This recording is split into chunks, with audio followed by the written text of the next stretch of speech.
Seeing we have a quorum, I'd like to call to order this Bloomington Common Council special session meeting for the proposed amendments to Ordinance 1924, which repeals and reenacts the text of Title 20, the Unified Development Ordinance UDO. And this is the UDO meeting for 6 p.m. Tuesday, December 3rd. Will the clerk please call the roll? Here. Granger. Present. Rallo. Here. Bolin. Here. Sims. Here. Sandberg. Here. Thank you. Thank you. Here is tonight's agenda summation. We have continued consideration of amendments for Ordinance 1924 for the UDO. We'll have presentation on unanswered questions from previous discussions, if we have any. We'll speak about conduct of deliberations this evening. Our parliamentarian will remind us of time limits. We have a consent agenda and a regular agenda this evening. The consent agenda has amendments for consideration which may be adopted by one roll call vote.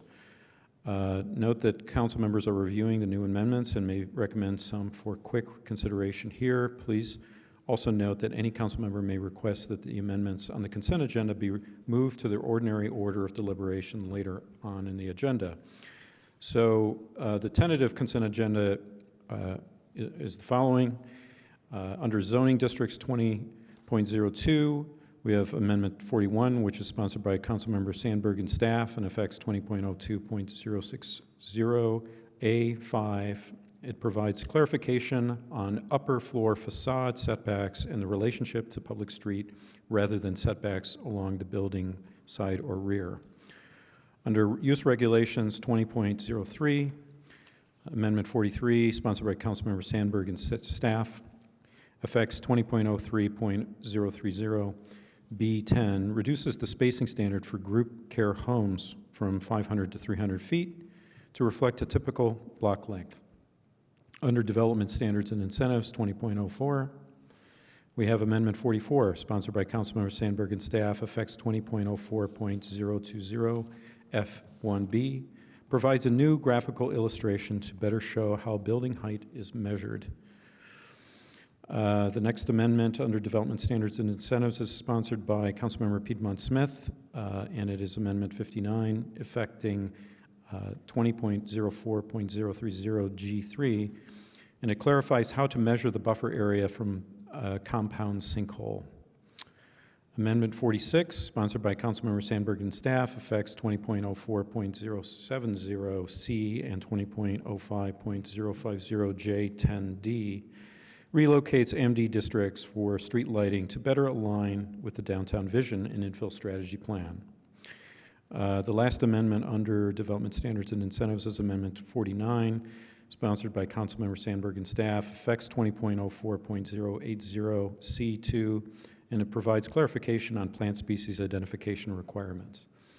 Then under subdivision standards 20.05 is Amendment 54, sponsored by Councilmember Sandberg and staff, affects 20.05.050K, gives authority to the fire chief to locate hydrant locations other than every 600 feet.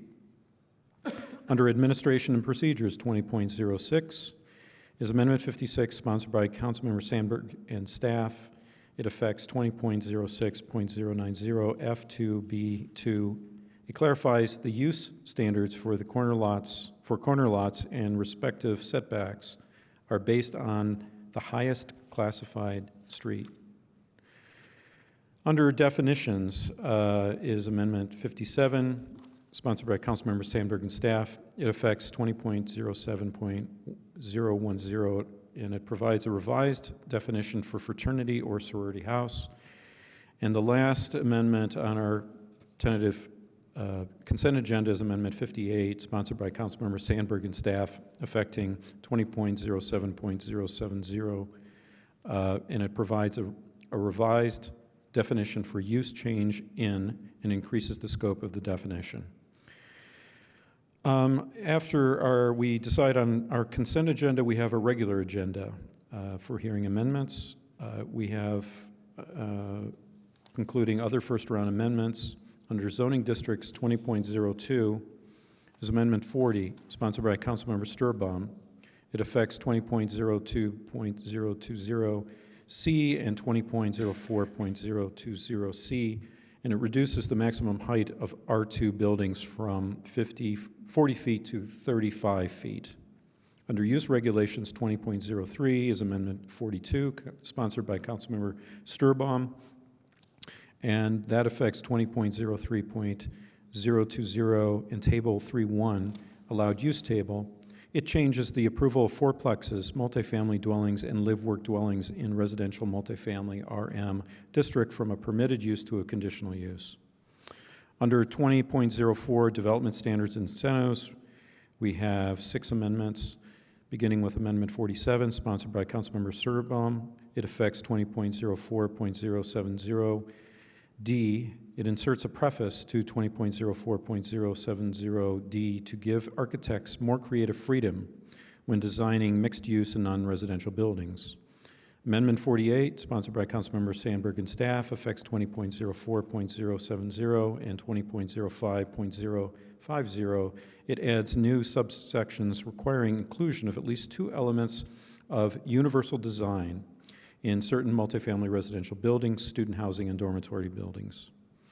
Amendment 50, sponsored by Councilmember Sandberg and staff, affects 20.04.080D and E, and it makes changes to the landscaping lists to identify evergreens, to remove poor quality/invasive species, or to add new species.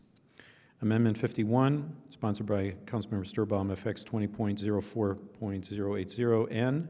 It allows fences with a maximum height of 8 feet along the frontage of a secondary front building wall in R3 districts to be built to the property line except under certain circumstances. Amendment 52, sponsored by Councilmember Sandberg and staff, affects 20.04.10014, 20.06.020C, D, and G, 20.06.080B, and 20.07.010, and that removes the reference to the use variance process in the affected sections.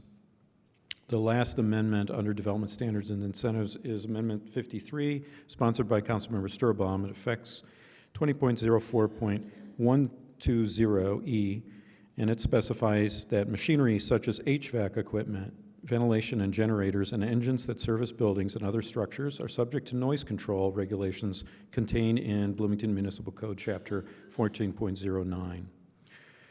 Under Administration and Procedures, 20.06 is Amendment 55, sponsored by Councilmember Sturbaum, and it affects 20.06.030, Table 6.1, Summary Table of Review Procedures, and 20.06.050B3. It requires a neighborhood meeting as part of the conditional use process, approval process. The last amendment under our first round amendments in the regular agenda is under Development Standards and Incentives, and that is Amendment 45, sponsored by Councilmember Volin. It affects 20.04.060 E and H. It replaces the term requirement with the term allowance or limit to better characterize the maximum allowed amounts of parking for listed land uses, standardizes by way of new default parking allowances, and reduces parking allowances for certain residential and non-residential land uses, and adds a default parking allowance chart, which reduces the default parking allowances by specified amounts each year for 20 years. After we finish amendments this evening, we'll visit council schedule, and then we will recess for this evening until our next UDO meeting. So with that, we will now go to presentation on unanswered questions from previous discussions. Mr. Robinson, do you have any, or we have nothing in the way of unanswered questions? Very good. We will now go to conduct of deliberations. Parliamentarian. Yes, Mr. Chair, to review, we currently have set 10 minutes per sponsor presentation, 5 minutes for a staff of Planning and Transportation to comment. Common Council questions of 20 minutes, 2 minutes per member per round of questions. Public input of 3 minutes per speaker, assuming fewer than 50 speakers, and we have very few speakers tonight, so I'm assuming it will be 3 minutes. Additional council questions will be a 20-minute round, 2 minutes per member, And finally, a common council debate and vote would be a total of 30 minutes of debate, 3 minutes per member per opportunity to speak, 2 opportunities to speak maximum. Very good. So there's no need to make a motion. That is currently what exists. Very good. Yeah, what we've been using. All right, let's proceed now to the consent agenda. We will need a motion of some sort. If anyone would like to remove anything on the current consent agenda or make a motion to adopt. Adopt the consent agenda as presented. Second. Okay, is this, do we have debate on this, or is it simple up and down? What is the chance for people to take out items that they want to discuss? And now you're to motion to adopt. Is this the first or second motion you've made? This is the first motion Okay, to so- adopt. Then you just want, it's, Can't hear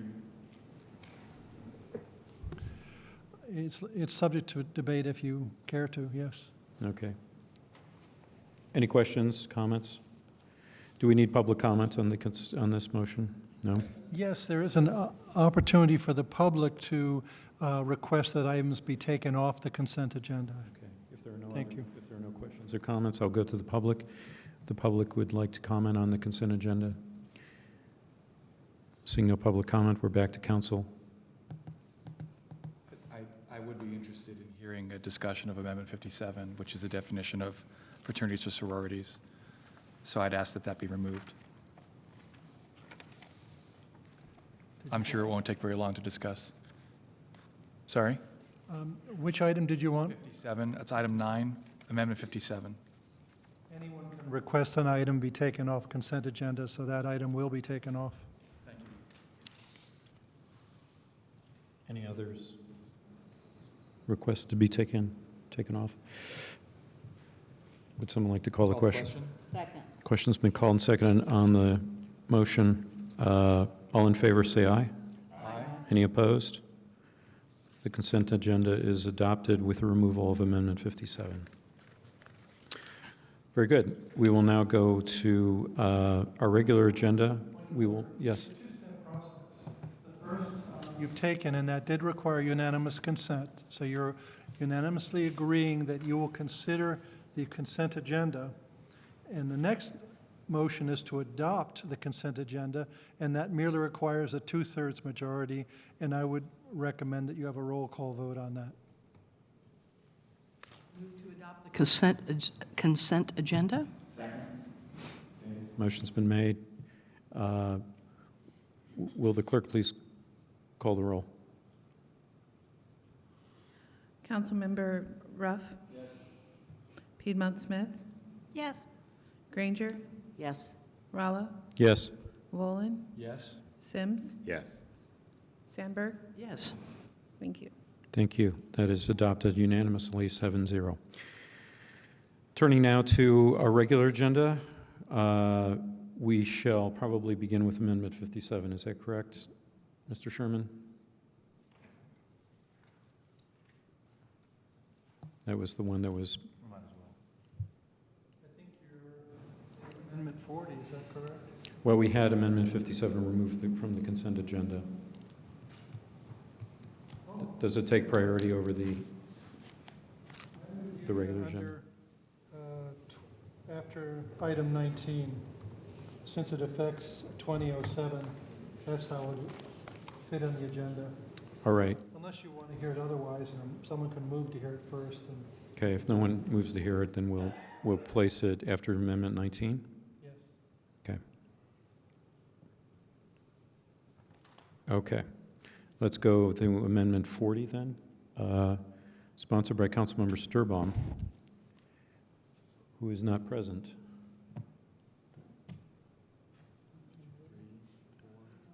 He has 6 amendments on the agenda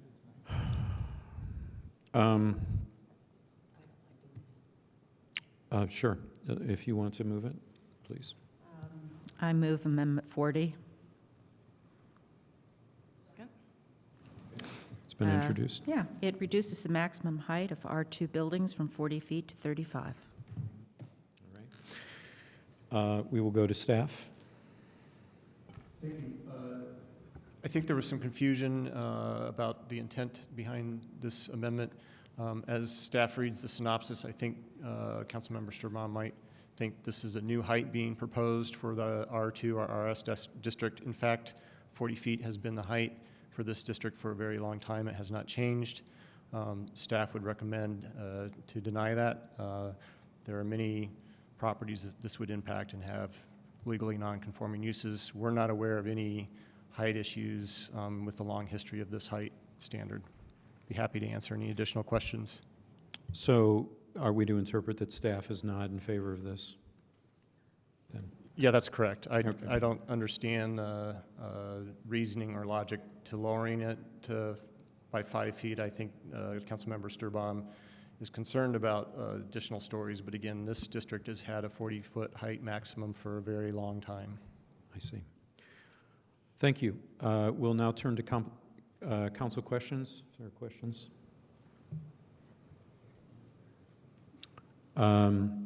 Okay, then we will now turn to the public. Public would like to comment on Amendment 40. Seeing no public, we're back to council for debate.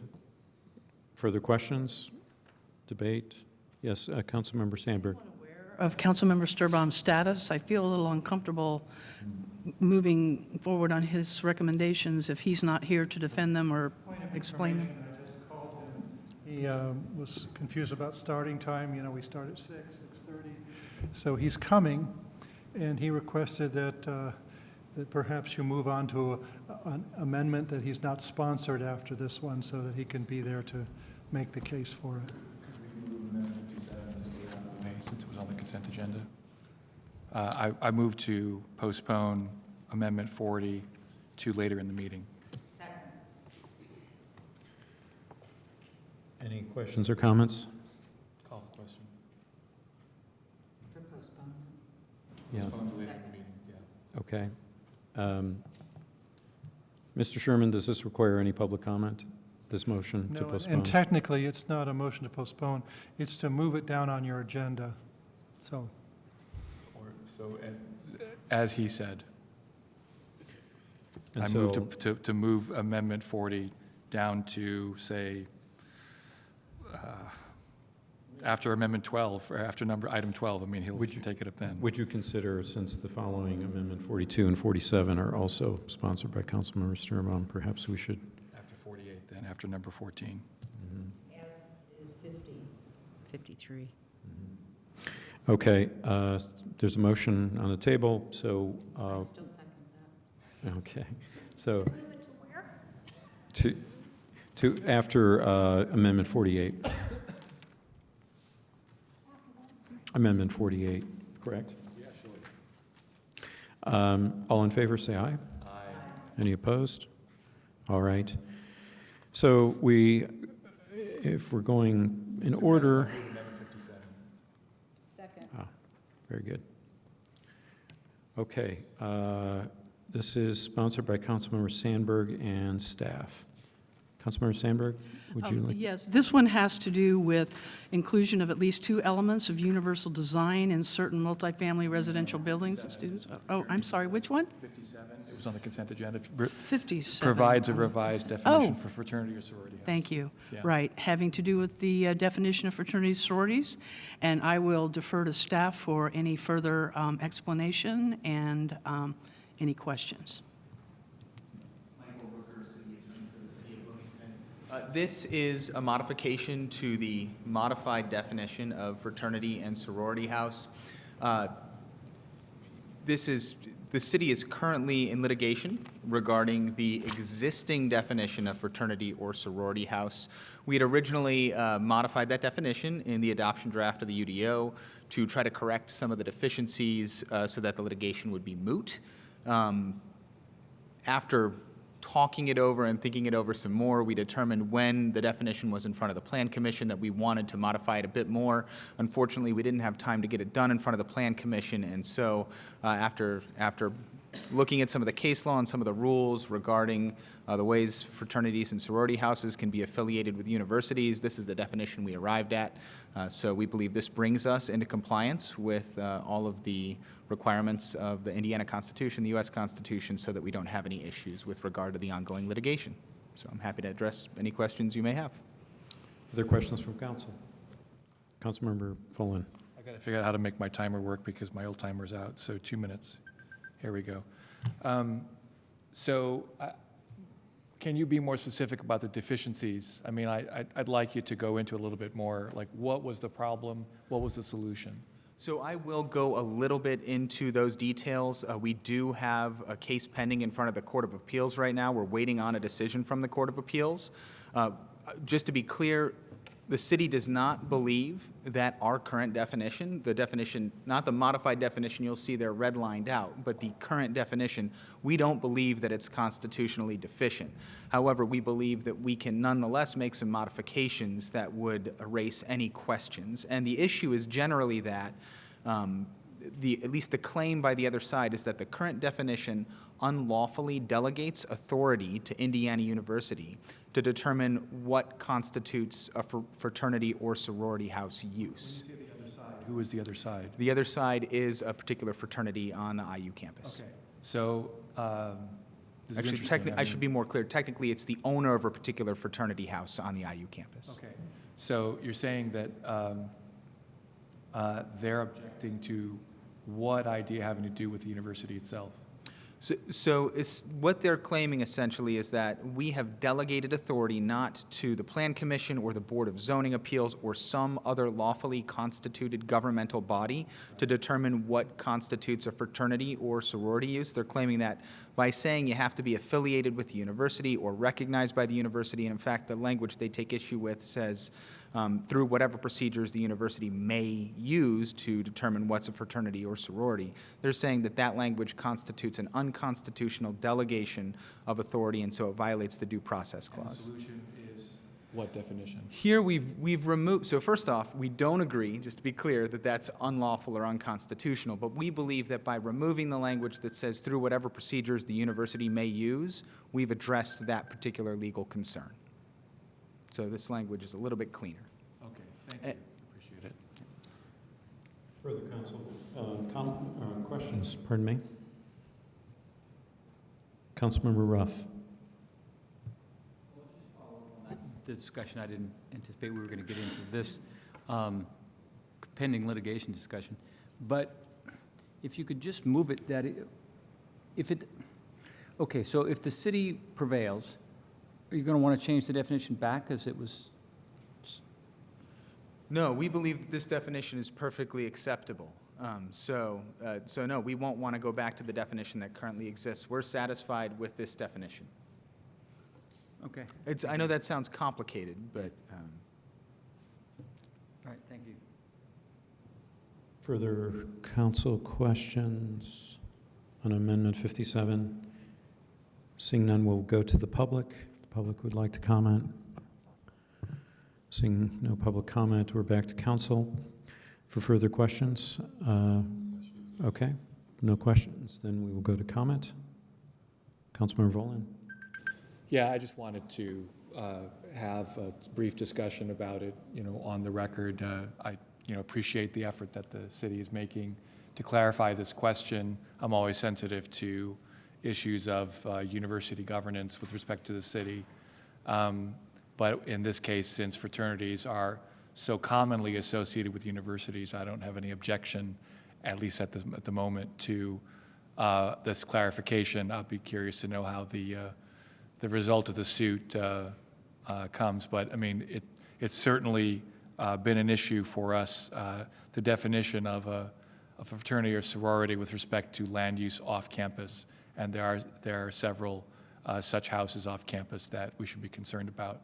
I do recall that the 2006 UDO maps, 2007, there was a significant question about what properties proximate to the university should be zoned institutional or not. And so I just wanted to get some clarity about what this definition was and how it plays into that concern. Thank you. Other comments? Is there a recommendation? Call the question. Second. Okay, the question's been called and seconded on Amendment 57. Will the clerk please call the roll? Councilmember Piedmont Smith, Yes. Granger, Yes. Rallo, Yes.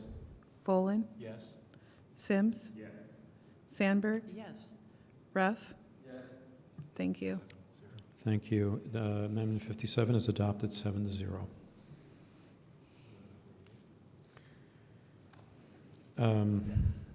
Yes, would somebody like to introduce? Yes, I move Amendment 48. And again, this is with respect to universal design being incorporated in multifamily residential buildings, student housing and dormitory buildings, and once again, I will defer to staff for further explanation and for any questions. Thank you, Mr. Robinson. I'll get it up on the screen here. Throughout the process, we've heard input from the public about visitability and universal design. One of the challenges that we've had to contend with in incorporating those changes is those are typically enforced through building codes or implemented through building codes as opposed to zoning ordinances. We reached to our consultant to kind of take another look at how we can incorporate that. So what's included in the packet is a proposal to incorporate some universal design standards in response to those concerns and to address some of the needs regarding greater accessibility to housing, that may be presented through standards. So staff supports this amendment. We recognize there might be some challenges moving forward with staff to be able to enforce and inspect, but again, we're certainly open to moving forward with this. It's a good start or a good place to start with moving forward with that. So again, I'd be happy to answer any additional questions. I'll try to get it up here on the screen, but again, this is something that we've mulled around internally for a while, didn't quite have a chance to present it during the Plan Commission process. Be happy to answer any additional questions. Thank you. Are there additional questions? Councilmember Granger. Thank you. Is this in any way attempt to meet some ADA standards?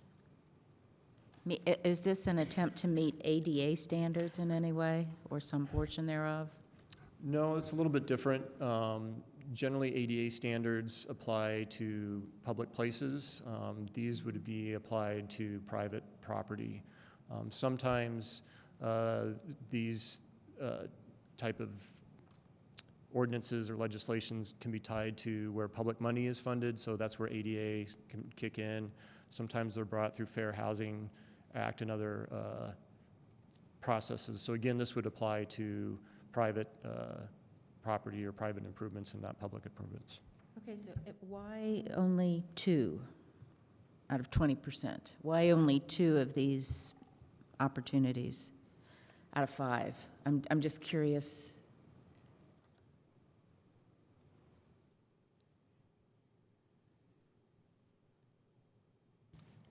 As far as the list of requirements, why only 2? You have 5, and you're saying they just need to do 2. Again, I think the idea is to address the immediate concerns and provide an option to consider a list of the choices for developers to address. Again, there's some challenges with the way our system is set up as a zoning ordinance versus building code. Some of these things get into building code. The city doesn't inspect buildings. So there's things that we can do through permitting and site approvals that are a little bit easier, but some of the other things are a little bit harder to review. I'm still not clear what the immediate concerns are. I'm sorry. The immediate concerns with the need for this amendment or the... Yeah.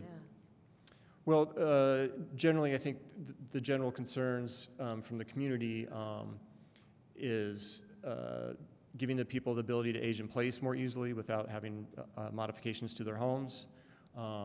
Again, when you're looking at multifamily units, generally, those things aren't considered as often as maybe single-family homes or private residences where people may or may not have the abilities to make those modifications. So that's, again, something that is trying to address a segment of our community that might not have the mobility and functionality to be able to access housing. This is done in many other places throughout the country, again, through different mechanisms than a zoning ordinance. Perfect, thank you. Mr. Robinson, do we have trouble with the visuals? I'm trying to find it in the packet, sorry. Ah, there we are. That's helpful. I didn't want to make you sick. Thank you. Further questions from council on Amendment 48? Councilmember Piedmont-Smith. I don't have a question. I have a proposed revision to the amendment. Before that, can we just, can we see the visuals that they were planning? I want to see what.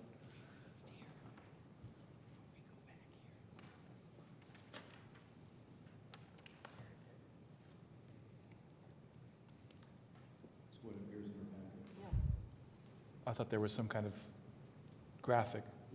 No. Okay, Uh, thank you. Councilmember Piedmont-Smith, you want to amend this amendment, propose an amendment?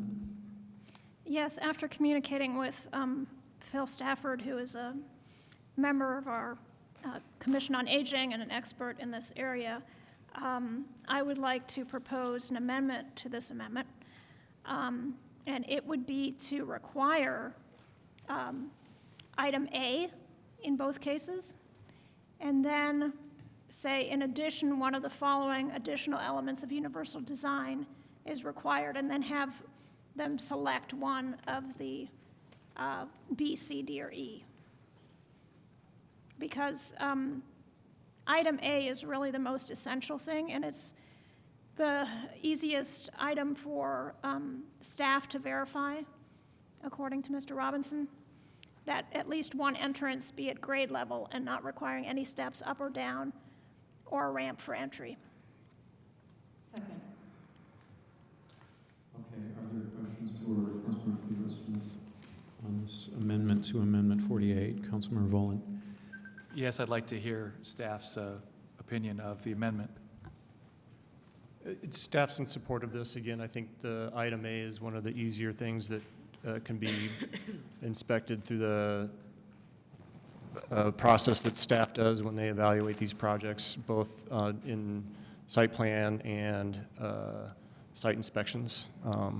So again, I think item A is relatively easy for us to inspect. The other items, we certainly can, but this is the easier one. I don't understand why B through E are difficult or unreasonable. Why shouldn't they all be required? That, you're getting into building code, so the city first of all, the city doesn't have the ability to change building code, as I understand. That's something that the state legislature does. Monroe County Building Department, administers the building code. So when you start looking at internal widths of doorways, we can measure those on site plans, but to inspect those on site, again, gets challenging. You start getting into countertop heights and light switch heights, internal wall reinforcements. Those are things that would happen during the building inspection process and not typically when staff releases the permit for occupancy. At that time, usually the buildings, all the internal stuff's done in the building, and we're looking at the exterior of the building with the landscaping, the parking improvements, and other things. So those internal things become a little more challenging for staff to validate. Would you say this is an argument for the city to reconsider taking back its building? Right now, we've delegated it to the county. We have an interlocal agreement, right? I don't necessarily think it's an argument one way for or against. I don't know building code enough, but I do think it would require a change in how the state regulates building code, and my understanding generally from how Indiana works, that has to be done at the state level and not the local level. It's okay to make a choice. It is okay to make that choice, but again, I don't think it would make it easier for us to change Indiana building code per se. I don't think the state gives us the ability to change building code locally. I'll have another question, but I'll hold it. Thank you. Other questions? I had one, just to clarify, all interior doorways with at least 32-inch wide openings, that's to accommodate, I assume, wheelchairs, is that correct? Yeah, that's a minimum standard. Sometimes those interior hallways, it's more the door openings in the hallways, and that provides a minimum clearance to get through those doorways. Further questions on the amendment to Amendment 48? Councilmember Volin. Right.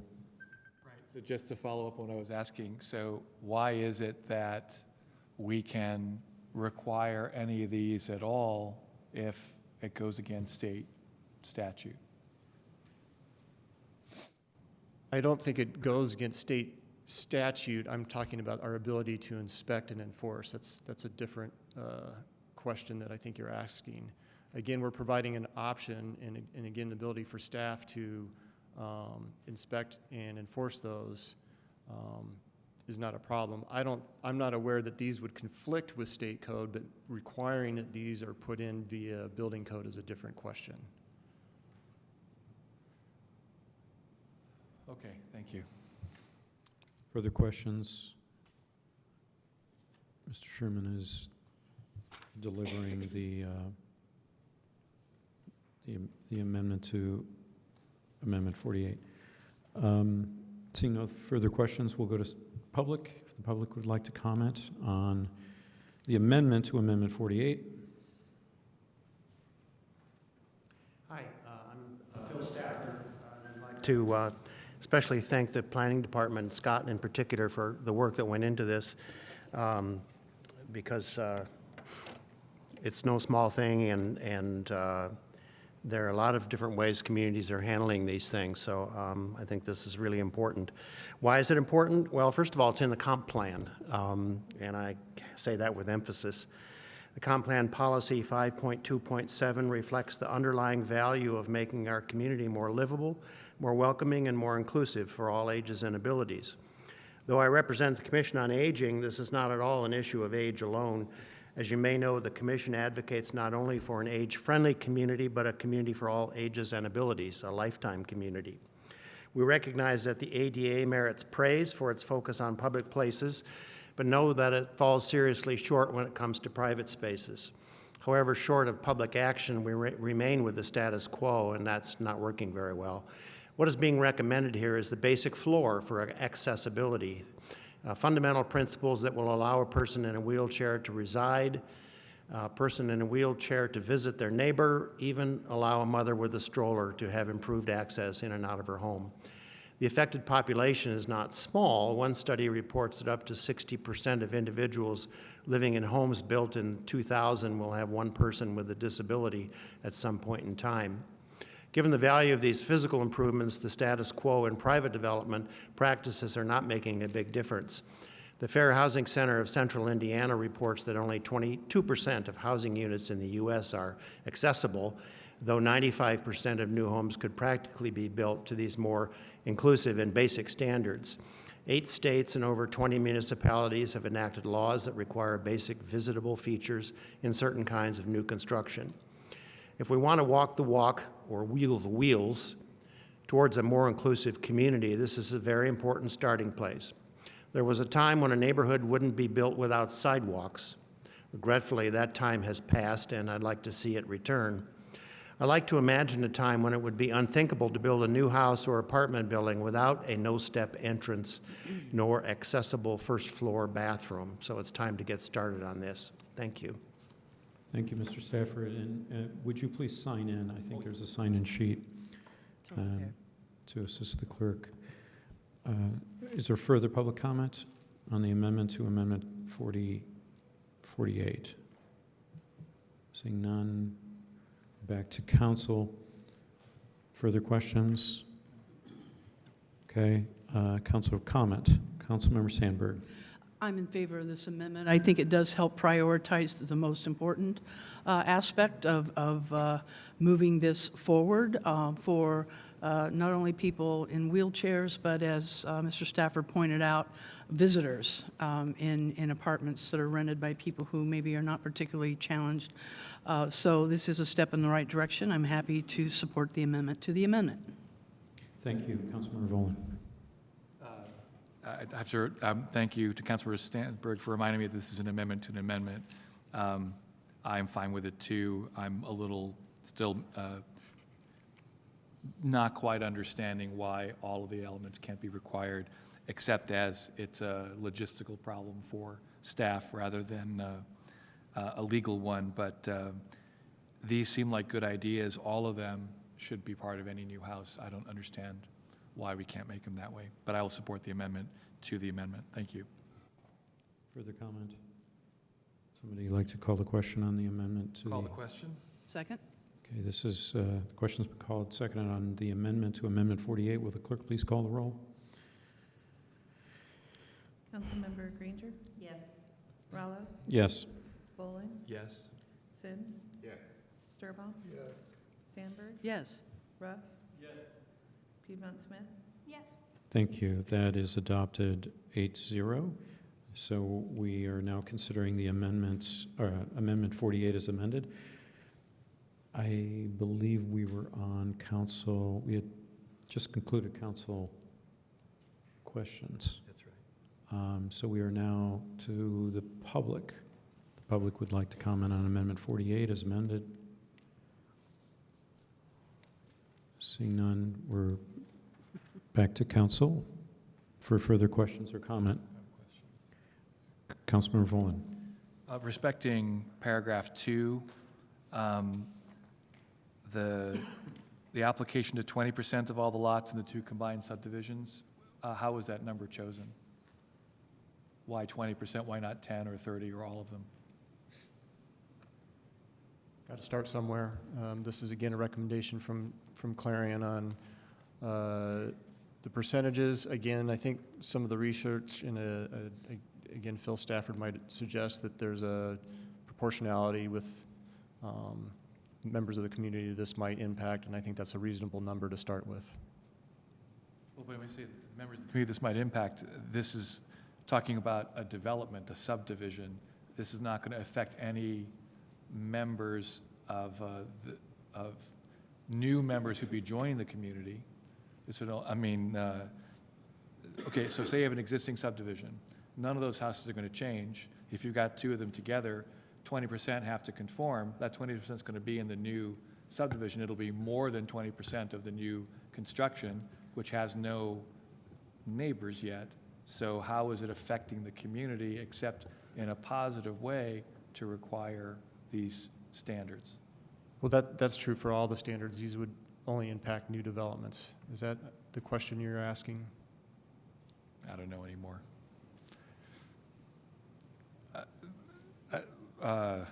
So for the subdivisions, yes, a subdivision would only apply for new subdivisions. Yeah, right, I get 20% why. of those. Why not everything in the new subdivision? Why wouldn't all the new construction be required to meet these standards?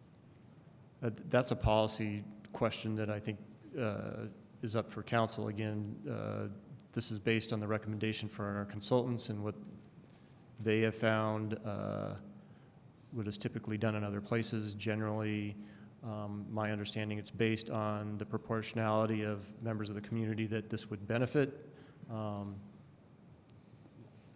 Again, if you wanted 100%, that would be a policy question. I would recommend that we would start here and monitor to see how it goes. And again, I think the proportion is a reasonable one to start with. Thank you. Okay, further questions? Okay, comment on Amendment 48 as amended. Councilmember Sandberg. Well, once again, I think this is an incremental move in a direction that I think we would all like to see perhaps expand. In looking over these choices that developers would have, I know, I'm familiar with the accommodations that teachers have to make for students with learning disabilities and attention deficit disorder. And the school of thinking there is that those accommodations that are good for that specific group of students is also good for every student in the classroom. And I'd like to think that some of these, wider doorways and easier step-ups would actually be good for people who are not necessarily dealing with strollers and wheelchairs and other physical disabilities. But at this point in time, we want to move the needle a little more slowly. We are in a situation where we need housing. We want to encourage housing. Don't want to put too many more additional restrictions if, as our consultants have advised us, this seems to be proportional to the need right now. But again, I would look forward to tweaking this as we go and make even more of these universal design standards just general practice. But for now, I feel comfortable that this is a very good first step. I think it needs to be in the UDO due to the fact that it is in the comp plan. And I think this is just a nice, easy step forward. Thank you. Thank you, Councilmember Sandberg. Councilmember Volin. I agree with Councilmember Sandberg. I think that this is, it's fine as it is. But I also know that many people who have restricted mobility struggle to find housing. And if we're going to require at least one entrance at grade level, in order to acquire this kind of universal design, she pointed out rightly that, it benefits other people in the room, even if they're not disabled or reliant on universal design principles. I respect the consultants, saying this is a easy incremental step, but they seem such innocuous changes that would provide so much benefit. I don't understand why we don't simply require all new construction to have it, and then let those people who would say this house in particular can't be built in this rise because it needs stair steps here, we just can't get around it, and ask for a variance. I'm eager to hear some of my colleagues tell me why we shouldn't eliminate the phrase "at least 20% of" in paragraph 1 of F, in paragraph 1 of L, and in paragraph 2. Thank you. Further questions or comments? I guess we're in comments. Councilmember Piedmont Smith. Yeah, I understand Councilmember Volin's point, and in looking at these requirements, it doesn't, from a layperson's perspective, it doesn't seem like at least B, C, D, and E would really cost much more than not doing them. Maybe I'm mistaken on that.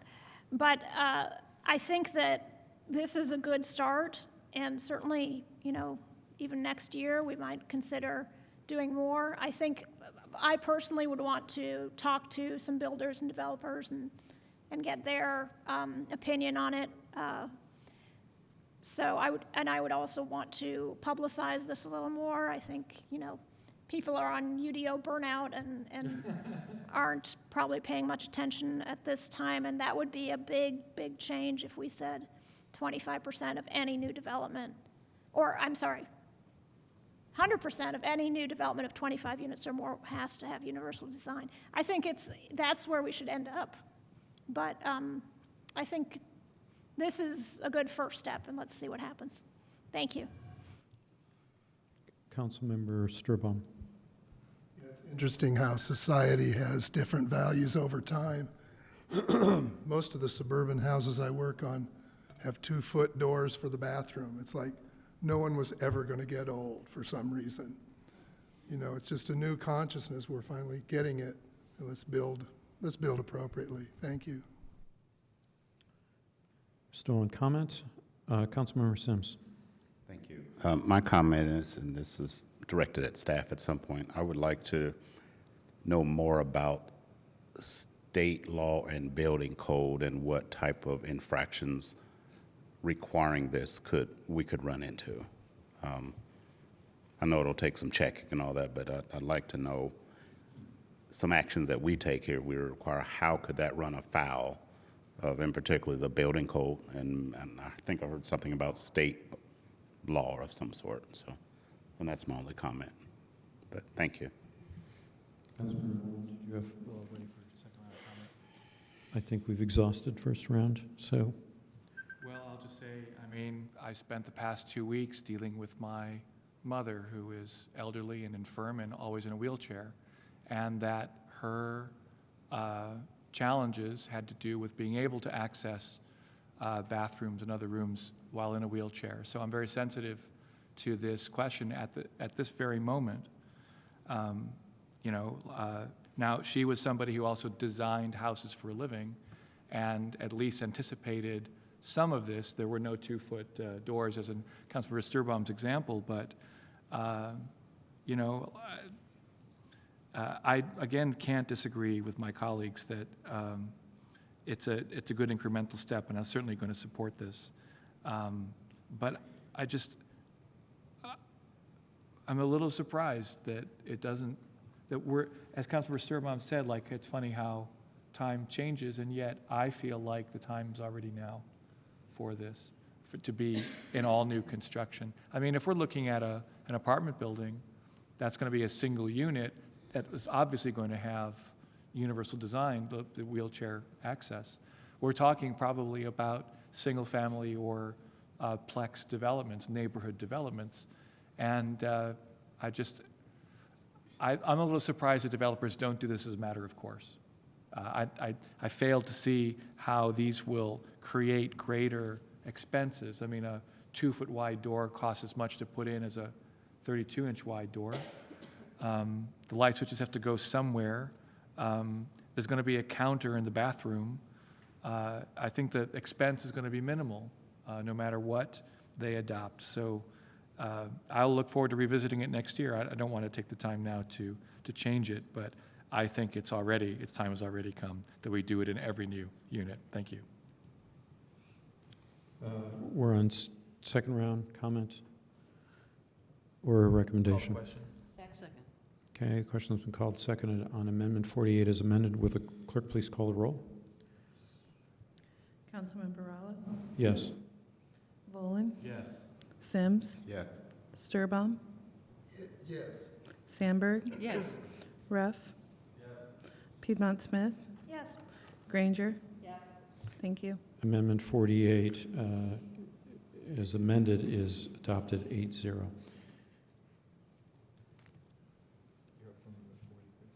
Mr. Chair, may I move Amendment 40? Second. Yes. Councilmember Sturbaum, welcome. And we've introduced this. We've had staff comment. We were on council comment. So if you would like to comment on Amendment 40 Okay. before we call the question, I please do would. so. Thank you for waiting. I want to remind my fellow council members that R2 is not the core. It's the single-family zone that is not the core.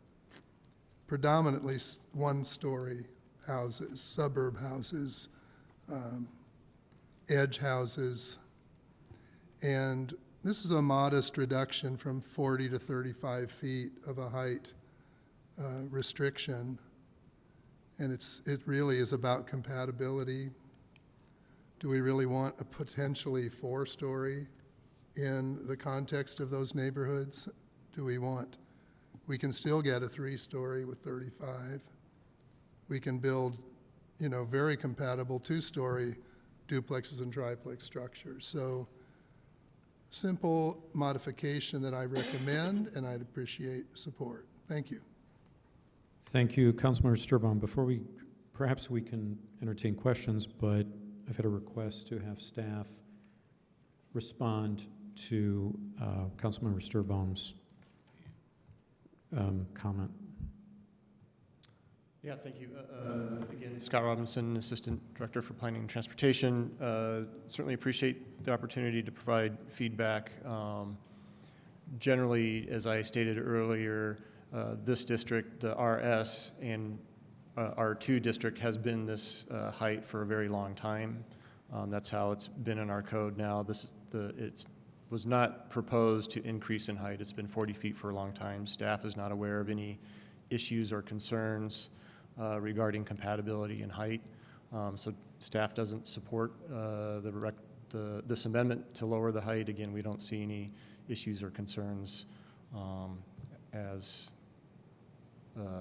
proposed by this amendment. Thank you. Thank you.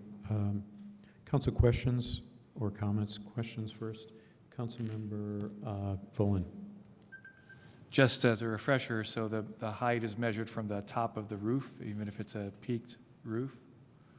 Or is it just sort of like the top of the floor and the roof doesn't count? Yeah, the height is accommodating for gabled roofs. We don't allow flat roofs, so that's why the height is that tall. So we're talking about the top of the Yes. roof? Or are we talking about the top of the chimney or anything else? Top that of might the be on roof. So the chimney doesn't count?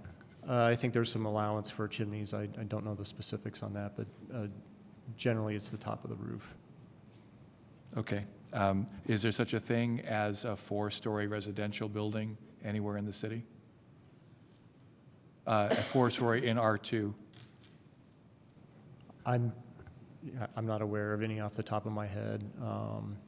Maybe if you're on a steep slope and you're talking about a basement grade that's open, you might maybe get 3 stories, but again, I'm not aware of any. And again, just talking with staff, this height has been at this level for a very long time. I mean, we talk about commercial buildings and the mechanicals on them. They're usually, because they're flat roofed, the mechanicals aren't hidden.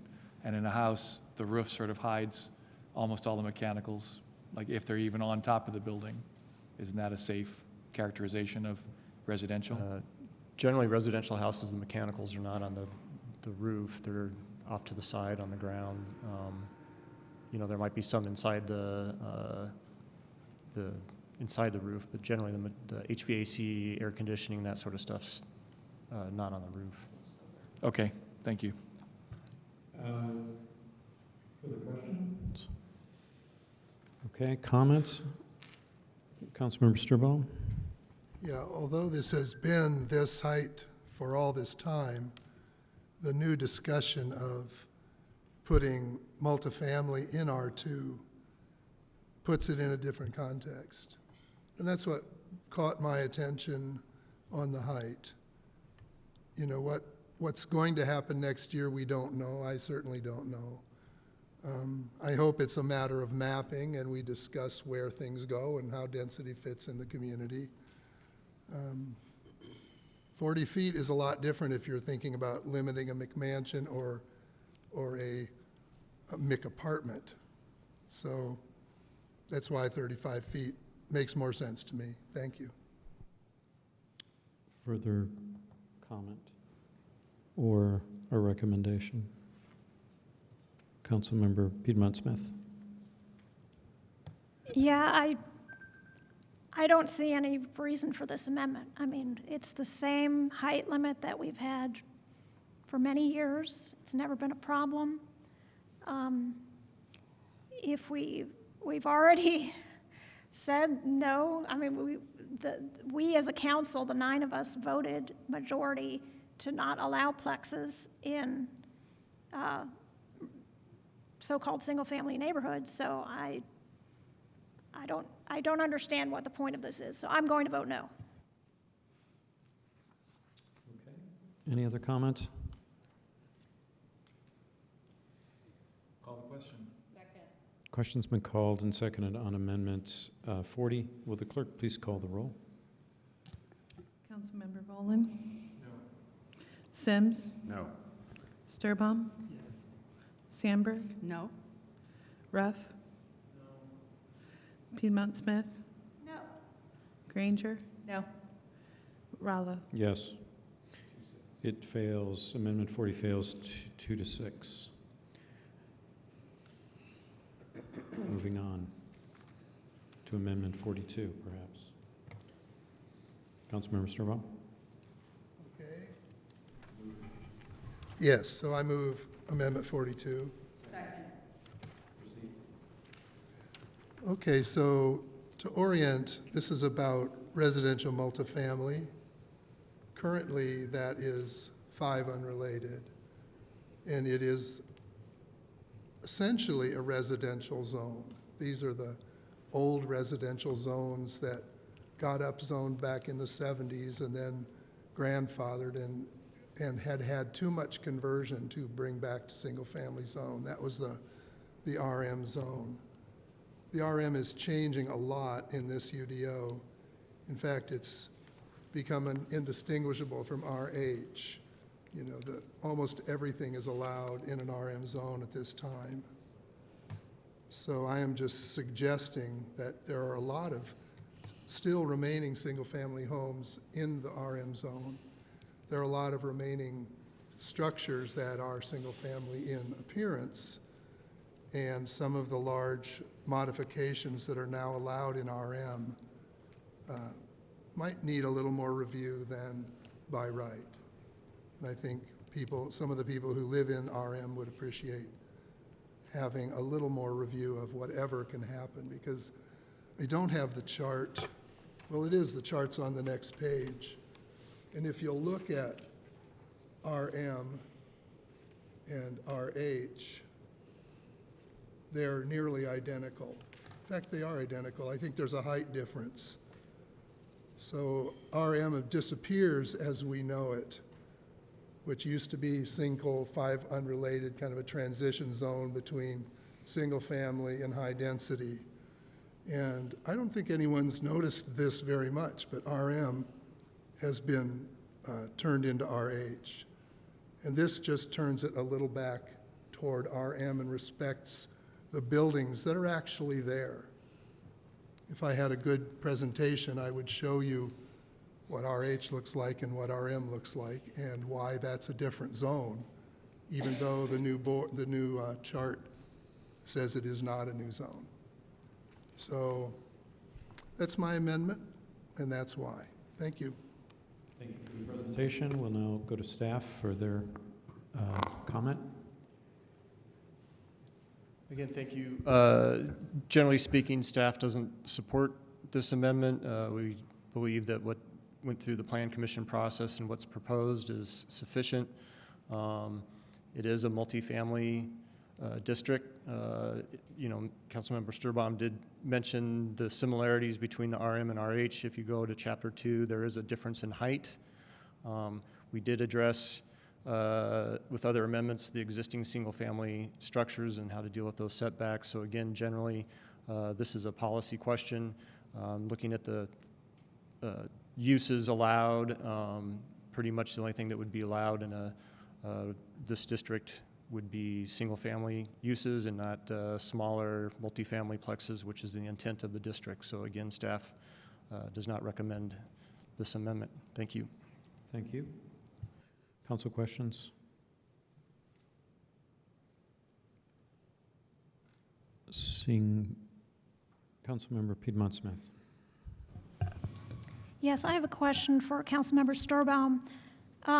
During the debate about allowing plexes in traditionally single-family neighborhoods, you said that you're not against plexes, you just don't want them in single-family neighborhoods. How do you square that with this current proposal?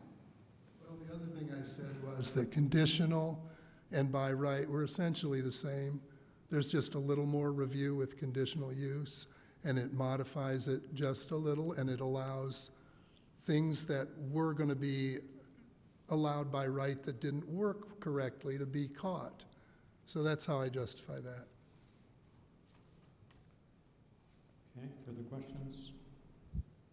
Just one question of staff. Councilmember Sturbaum. Yeah, just if staff would talk about essentially making RM and RH indistinguishable, how can you really justify that? Could you repeat the question? Yeah, just explain the rationale for making RM and RH practically indistinguishable. Well, I think that's your opinion, that they're indistinguishable. I would disagree with you in that comment. If you go to Chapter 2 and look at the intent of the districts, on the bulk and standards, there are some differences there. There are some differences in the uses. And then again, you mentioned the mapping of where these districts are, and generally the lot configurations of those districts are different. So I don't think there's a blurring between the lines of these becoming the same. You know, if you're just simply looking at the household living as a comparison, I could see why you might draw that conclusion, but again, I would disagree with your opinion.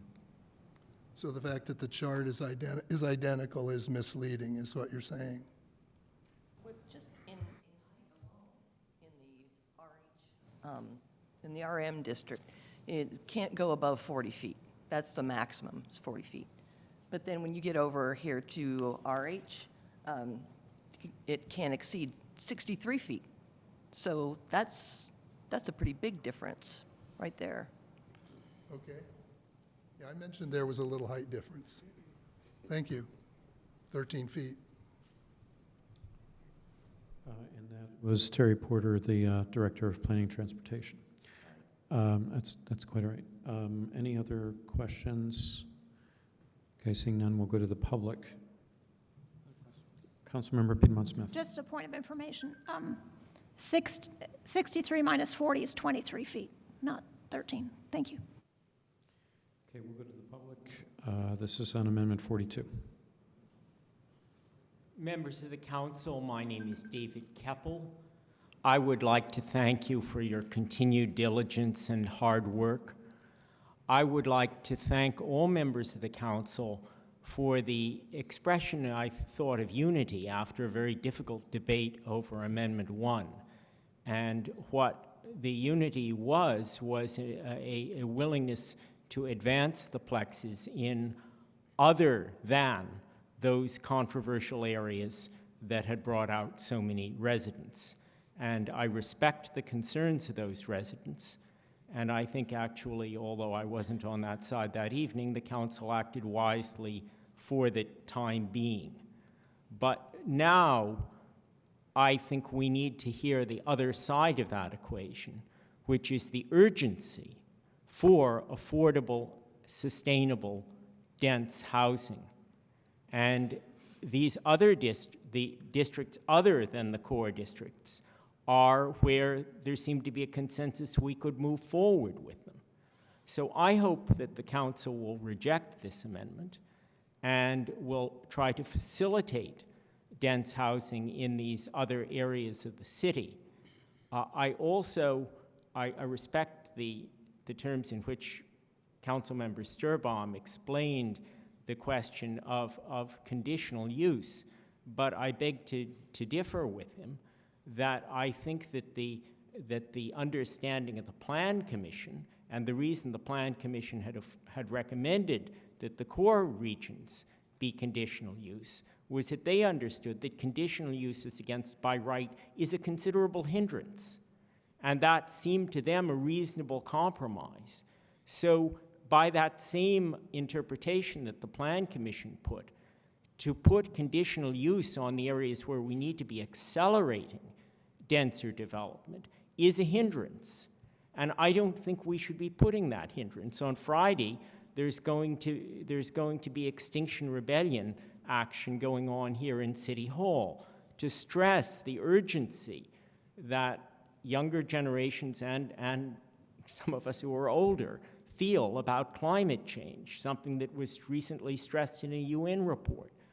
We need to be facilitating adaptation and mitigation of climate change, and to put the brakes on it in the areas of the city where it ought to be going forward is a serious mistake, in my opinion. So I respectfully ask you to reject Amendment 42. Thank you. Thank you for your comment. Hi, my name is Greg Alexander, and I really support density anywhere, including my own backyard. And in Maple Heights, there are several of these, as Mr. Sturbaum described them, where because of past development, the area got zoned residential multi. It's pretty much just like a circle around one building. And in the future, that building will change. You know, it's the building I'm thinking of, it's about 40 units, and it's old. It's about $450 a month to rent, which is just amazing, I think. Like, this is how we got affordable housing, is this housing that people had been allowed to build. You know, but it's going to change. It's going to be redeveloped, it's going to be remodeled, I don't know. But if you put conditional use, if you put more barriers to changing it, it's going to be harder. It's going to be more likely that when it's built again, it's going to be luxury single-family housing, which we have growing numbers of luxury single-family housing units, where people do things like demolish the house next door so that they can have a large yard and advertise that. I don't know, you know, I know who rents these things, they're students. And I can't imagine anything more destructive to my neighborhood than turning the residential multi that we have back into residential single. Because what I love about my neighborhood is people live there and they use the services around, which is the only reason I have services, why I have bus, why I have restaurants. Anyways, I'm a small-time landlord. I married into a house. I had a house, my wife had a house, and we rent out her house. It's in Maple Heights also, and it's zoned residential multi. It's right off of, it's like a block and a half off of Walnut. And we have a stable tenant, so I can't do anything to it right now. I'm fine with that. But I've wanted for a long time to turn it into a duplex. And there's a house right beside it that it's a house. Then in the back is a tiny apartment building just kind of growing out of the back of the house. It's very affordable also. It's ugly. I guess people don't want to live by that. I love that it's in my neighborhood. It's just a couple blocks from my house. But I would actually, honest to God, I would like to do that to this house.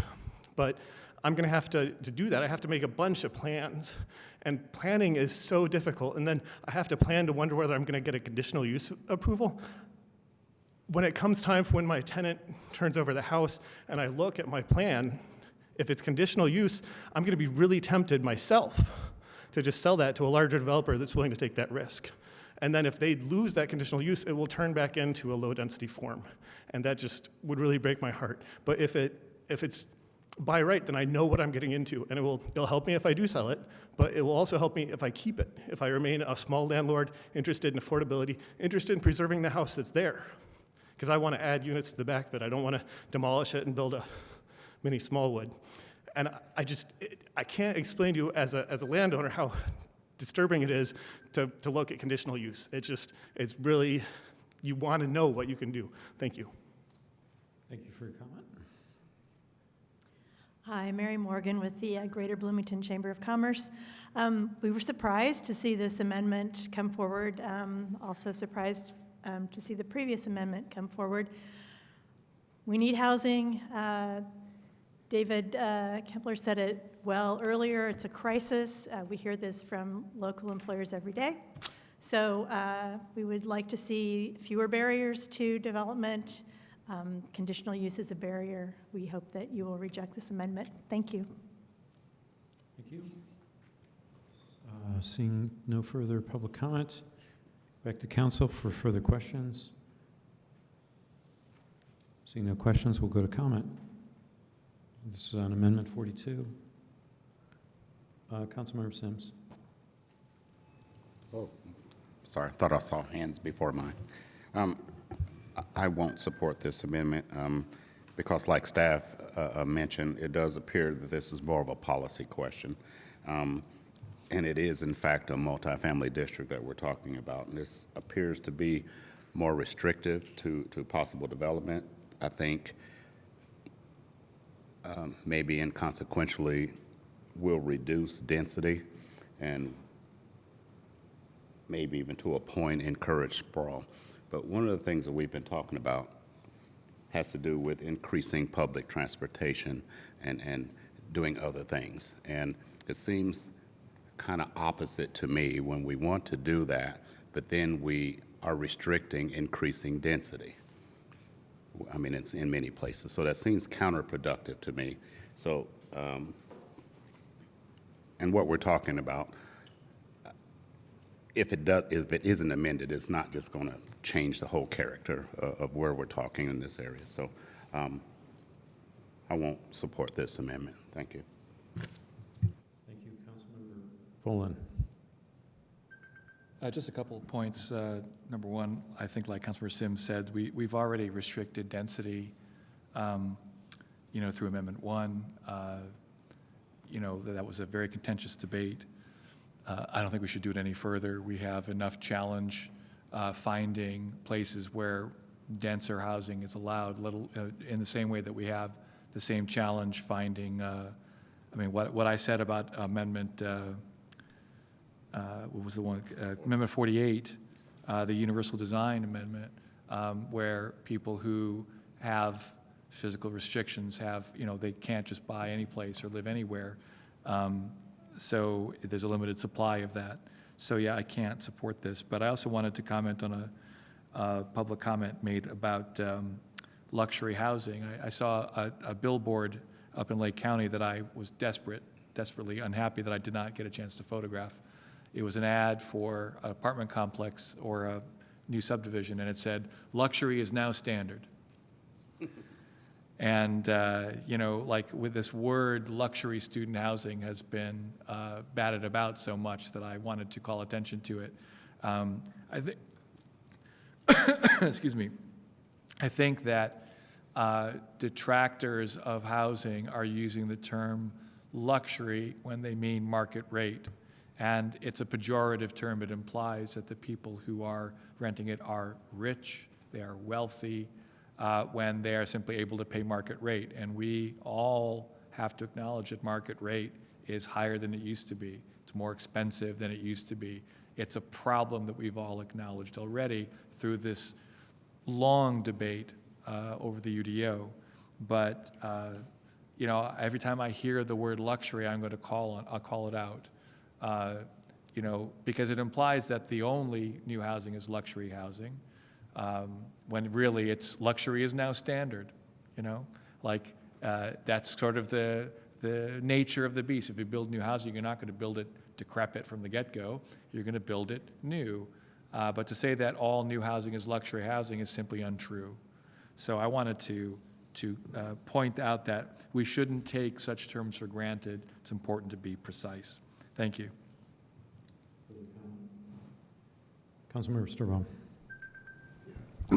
I brought this forward out of respect for some people I know that actually live in RM zones. They're more than we realize that are both single-family and multifamily who live in those zones as they are.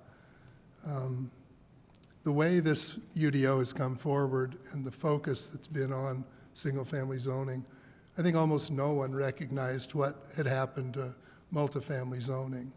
The residential multifamily, contrary to what the planners are explaining, and they did some damage control because residential multifamily was essentially obliterated as we know it. And this is a simple, modest, little bit of a break, because I know, because I've worked in so many houses, I can picture how many different variations there are of this RM zone. And what I like about conditional use is it actually fits the area. People who live in the area get to say, this is what is happening in this area. These are broad generalizations, and one zone, just like in other cases, one zone doesn't fit all. I mean, I'm not going to be surprised if this doesn't pass, and I'm not surprised that it's being characterized as being against density, while it actually isn't. I'm telling you that conditional use is actually a great tool to fit the zoning to the place and to moderate it when it comes. And to think that a perfect rule can be made that's not going to make mistakes is just not understanding zoning. But I don't see people here who live in those zones, and this was written quite a long time ago, so I'm just explaining what I did, why I did it, and how there will be unintended consequences from these changes, but that takes a long time to see. Thank you. Comment, Councilmember Piedmont Smith. Yeah, there are several false equivalencies that Mr. Sturbaum has been using this evening. First of all, that RM equals RH. It's not. RH is 23 feet higher allowance. He says conditional use is the same as by right. Well, then why are you bringing this amendment? I mean, I've heard Councilmember Sturbaum say that several times throughout these processes, and it's just not true. Conditional use puts you up to, as Mr. Alexander said, it makes it uncertain if you are a small property owner what's going to happen if all your plans are going to come to naught or are allowed to go forward. And then in a way, it becomes a popularity contest. I mean, is your image of what the perfect house is going to be, is that the same as people on the BZA or on the Plan Commission? It leaves you open to judgment, which nobody can control everything that gets built in this city. And I think there are some people out there that really want to control everything that's being built in the city. And it's ridiculous. That's not possible, nor should it be. We need more housing. We need more dense housing, both because ultimately it's more affordable and because it makes public transit more possible, it makes walking and biking more feasible. These are all things that we need to implement because of the urgency of climate change. And, you know, anything Councilmember Sturbaum brings forward that others on this body oppose, he characterizes as a simple, modest change. Oh, it's a no-brainer. Oh, what's the big deal? Well, it is a big deal. And frankly, we already went through an excruciating process with plexes that, against my better judgment, I voted against the plexes, and I thought we had laid this to rest. So I personally am disappointed that he brought this forward at all, because I thought during that whole debate, which was agonizing, we had agreed that multifamily districts are the places for plexes. That now to make it a conditional use, it's a slap in the face, and it is not good policy, so I will be voting against it. Councilmember Granger? Thank you. I'm one of those who voted against the plexes in the core neighborhoods because I do believe we have other properties vacant and underdeveloped that we can use. I'm just going to put that out there. But this is a place where we can do these plexes, where I thought, again, as Councilmember Piedmont Smith noted, that we had come to terms with that with the discussion with the First Amendment. I won't be supporting this because I'm not, we have to facilitate adaptation. Thank you. Okay, further comment? I will just say that I'm in agreement with my colleagues. I think if plexus certainly deserve to be in the RM district, and I don't want to put any barriers up. I think that we did have that debate on, and what I found is that it was very likely that plexus would replace affordable single-family homes in residential districts in core neighborhoods. But in this case, I think that this is entirely appropriate to keep a permitted use. So with that, is there any, Councilmember Volin, do you have a comment? Yeah, I wanted to call out two particular phrases that I'd like to get some clarity on. The first is the phrase core neighborhood. The sort of the problem of the core neighborhood is that these are neighborhoods with lower density housing that are close to the dense center of the city. And what we did with Amendment 1 was to preserve the lower density of these neighborhoods in the name of the people who are currently in the neighborhoods. And, you know, I sympathize with those neighbors who want to preserve their neighborhood as much as they can. But this amendment exposes that contradiction.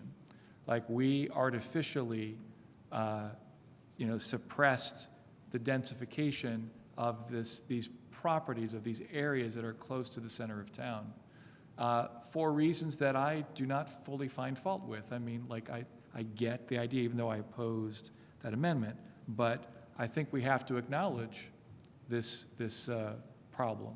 And it's imminent in Amendment 42.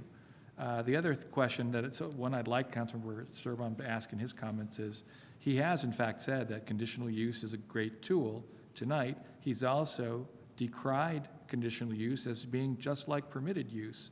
I don't get which one it is. Either it's the bane of our existence, or it's a fantastic tool and we should make it we should make everything conditional. I would really like to get some clarity on that point. And also point out that we are never going to stop having demand for residency in centralized neighborhoods. If we don't allow anything above triplexes in residential multifamily, this is just going to exacerbate the problem we already have. Thank you. Okay, further comment? I'll just say as a second bite that core neighborhoods are the highest density neighborhoods in Bloomington. So with that, would someone like to call the question? Call the question. Second. Okay, question's been called, seconded on Amendment 42. Will the clerk please call the roll? Councilmember Sims? No. Sturbaum? Yes. Sandberg? No. Ruff? No. Piedmont Smith? No. Granger? No. Rallo? No. Volin? No. Amendment 42 fails 1-7. Moving on. Amendment 47, Councilmember Sturbaum. First, I'll say maybe I should have stayed home. So Amendment 47, I'll move Amendment 47. Let's see.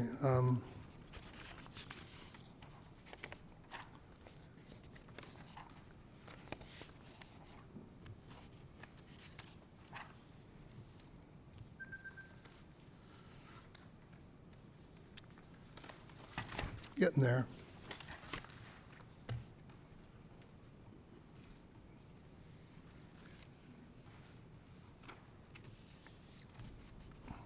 This is an attempt to not trap architecture in specific rules and regulations of variations in every X number of feet, numbers of materials that need to be used. And often that works out, but sometimes it's in conflict with an architect's design vision and potentially a superior building. So this asks that there be an alternate way to, in some ways, appeal. And let me see how it's been rewritten here.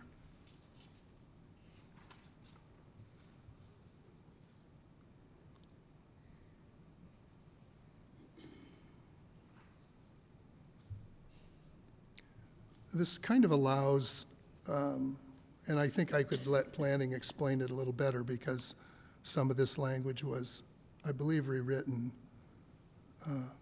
by planning.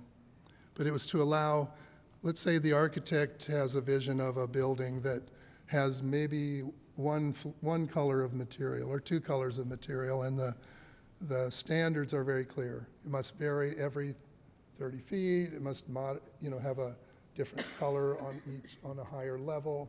And this gives a way to have a meeting with planning and bringing in, as I had imagined it, the architect that the administration has kept on retainer.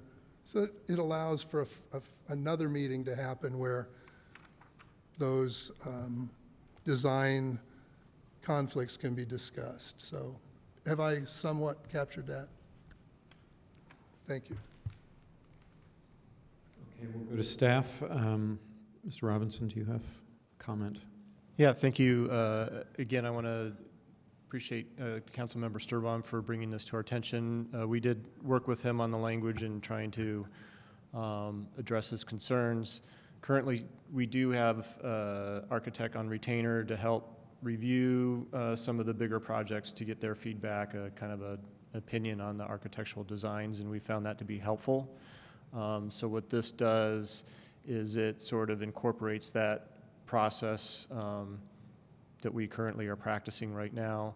And again, we would support this. I do want to point out just a minor clarification. It might have been some confusion on the back and forth in the email. We would prefer that this apply to the whole section of building design right now, as you see in your packet, it would only apply under the mixed use and non-residential. The intent was to include it actually under Part D and not Part D1. I think there was agreement on that with Councilmember Sturbaum and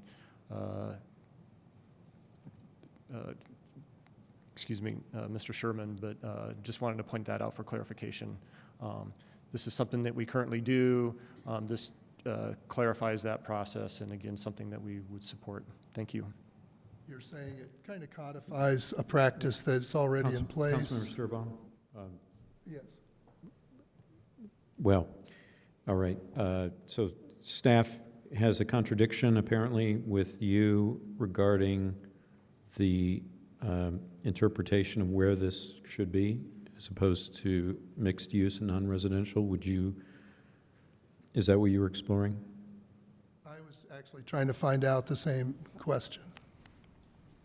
Yeah, so when we were exchanging ideas back and forth, the intent was to include it under just building design, where it would apply both to mixed use and non-residential. And then Part 2, which is residential, if it's included here as I would read it, this would only apply to mixed use and non-residential. I believe the intent of Mr. Sturbaum was we would want this to apply for all types of projects. So again, we've used this for just strictly residential projects in the past and mixed use projects as well. So something that we currently do. You're exploring an amendment to this amendment. It seems that staff is advocating that they would prefer to see it. Yes, it's just a minor technical thing. Again, I think that was the intent that Councilmember Sturbaum had raised in reaching out to us. Thank you. Thank you. Councilmember Sturbaum? Well, I would like to know if Councilmember Sturbaum is amenable to following staff's recommendation. Is that what you intended? I am. Or- Yes. Okay.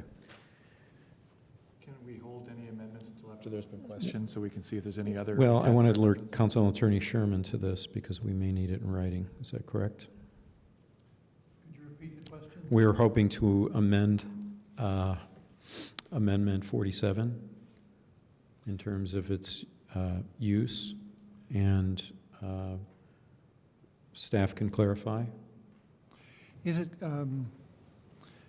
Is the text correctly positioned so it applies to mixed use and non-residential? It should be directly under Part D so that it would embody both sections 1 and 2. All right. So the change, I'm just meeting our technical requirement that it be in writing. The text be moved from below paren 1 to above paren 1. Is that correct? If that's the Yes. intention, it's been Yes, reflected but- in writing. I think staff and Councilmember Sturbaum are in agreement. Do we need that as an amendment, or could it be a friendly amendment, since that was the Could intention? move the line 1 to below the red text. That would be a little bit slightly easier. Yes, that's, Procedurally, do we need to have an amendment? if there's unanimous consent, it can be considered a friendly amendment. Okay. Would someone like to move that? Okay. So let's proceed with that. Any questions? All in favor of that change? Say aye. Any opposed? Thank you. All right. Now that we have that straightened out, are there questions from council? Yes. Councilmember Volin. Okay, so can you define a phrase like significantly enhances the visual appeal of the building? Who decides what's appealing visually? Could I define that? No, I can't, but I think the intent is suggesting that if there's question about the concerns of complying with the code and ways to improve that, that would be something that, again, through the development review process and plan commission, that would be a discretionary decision that those bodies would make, and staff would make a recommendation based on that.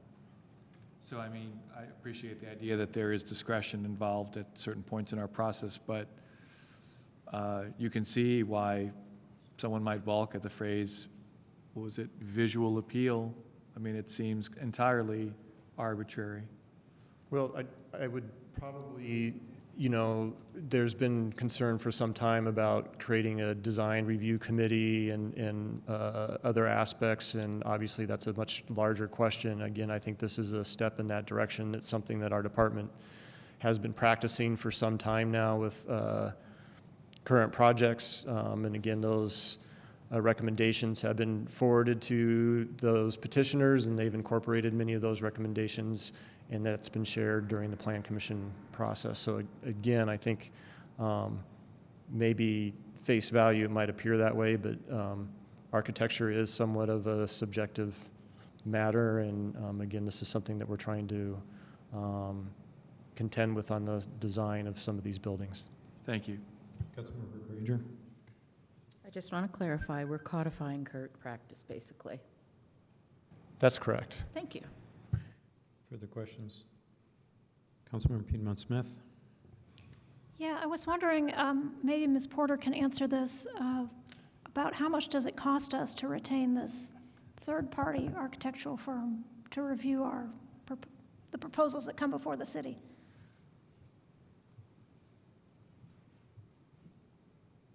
The contract, the initial contract with them that went into effect in 2017 was for $112,000, I believe, and that was for a year, a period of a year. At the end of 2018, we had more than $50,000 left on that account. So we haven't used that entire amount. What we have had the contractor review are larger projects, more complex developments. We've had them, not just look at the design, but the way the structure fits within the area that it's being proposed.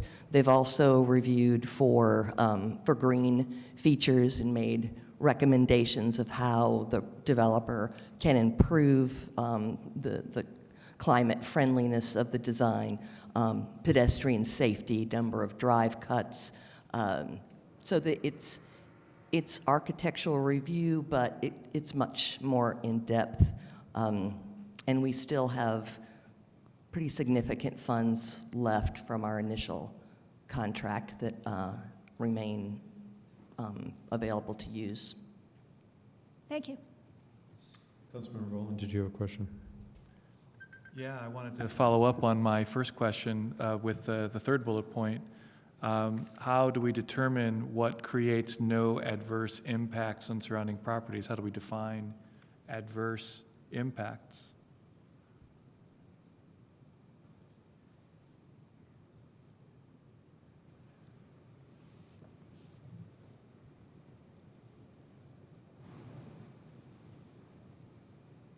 You see it there?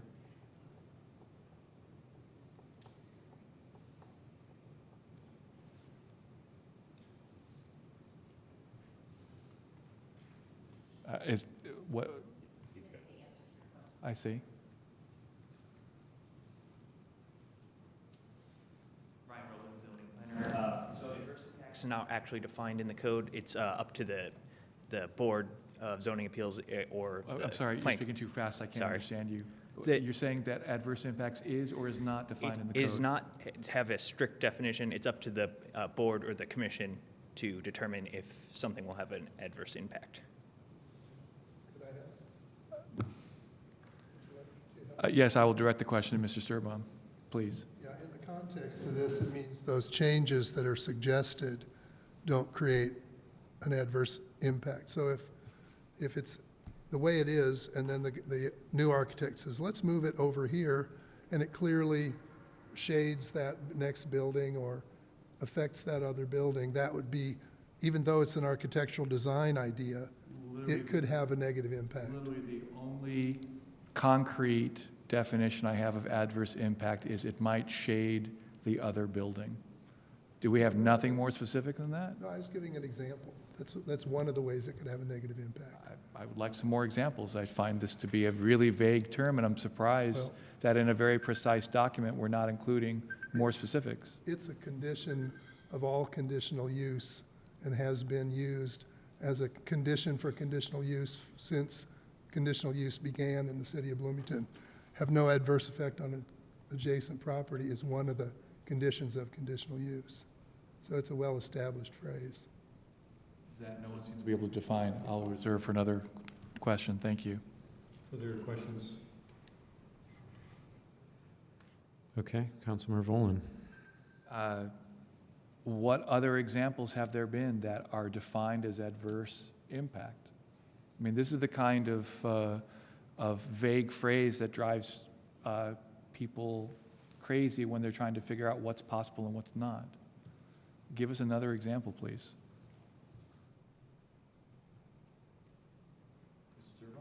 Oh, I should give another example. Sure. I mean, it's your amendment. Light, noise, visual blight. There are just numerous things that you can do to a next door property that cause a problem for it. Traffic, impact, parking that, Well, how do you define adverse impact with parking? Like as too much or not enough? Which one is adverse? I can't exactly answer your specific, but this has been considered by the Board of Zoning Appeals 1,000,000 times. And they do, adverse impact when you see it. And this leaves this decision up to the body making the final decision. So you're saying That adverse could be impact the is like council. obscenity. You know it when you see it. Yeah, you do. Thank you. Further questions? Seeing none, we will go to the public. Public has comment on Amendment 47. Seeing no public comment, we're back to council. Any further questions? Councilmember Sims. I'm in favor of this. Councilmember Sandberg. Oh, sorry. I'm sorry. We're in questions right now. In questions. Oh, I'm in comments. So if you got a Councilmember question. Sims, did you have a question? Yes, I did, actually. Okay. Under the legislative intent, the last sentence says this amendment would give architects more creative freedom. I guess I'm wondering what, in fact, does that mean? Or how does it give an architect more creative freedom than a design person would have? Did I phrase that properly? Who are you asking? Oh, I was actually the sponsor of this amendment, but staff can, if they choose to jump in there. Yeah, well, my first statement was that sometimes an architect will have a concept for the building. And, a lot of traditional concepts for buildings were oddly out of one material, even though they were gracefully done. And then to arbitrarily have to cut that into 3 different materials and 3 different divisions that are also specified about height or a line that continues across, that can interfere with a simple design of a building. And that's an example of interfering with the architect's creative abilities by basically rules that are made in our zoning laws that are essentially arbitrary to an architect.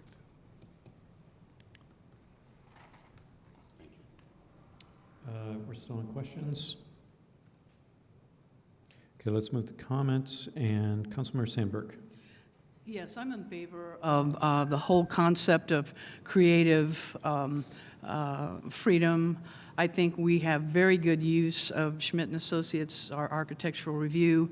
I think the whole intent, we want to make all projects that come before us, whether it's Plan Commission, BZA, this body, we want to make them better. And sometimes, architects can come up with some really great ideas that improve what initially is brought forward, and I think that's a good thing. And so allowing this additional use of consulting to be able to take a project and make it better than it is, more visually appealing, more attractive, more substantial, and thinking a little bit more outside of the standard box, I think is a good thing moving forward. So I would be in favor. Thank you. Thank you, Councilmember Granger. Thank you. I'm in favor of this since it's what we're already doing and it seems to be working. And I seem to remember that council had asked for architectural support some time ago so that we wouldn't have to decide where the flower pots belong. So I am supporting this. Thank you. Thank you. Any other comment? Councilmember Volman. So I just Googled and found the phrase in Wikipedia, "I know it when I see it." Potter Stewart's famous Supreme Court statement on obscenity. A critique of it by William Goldberg was, I'll read it. "The simple phrase embedded in a plurality opinion carries with it many of the conflicts and inconsistencies that continue to plague American obscenity law.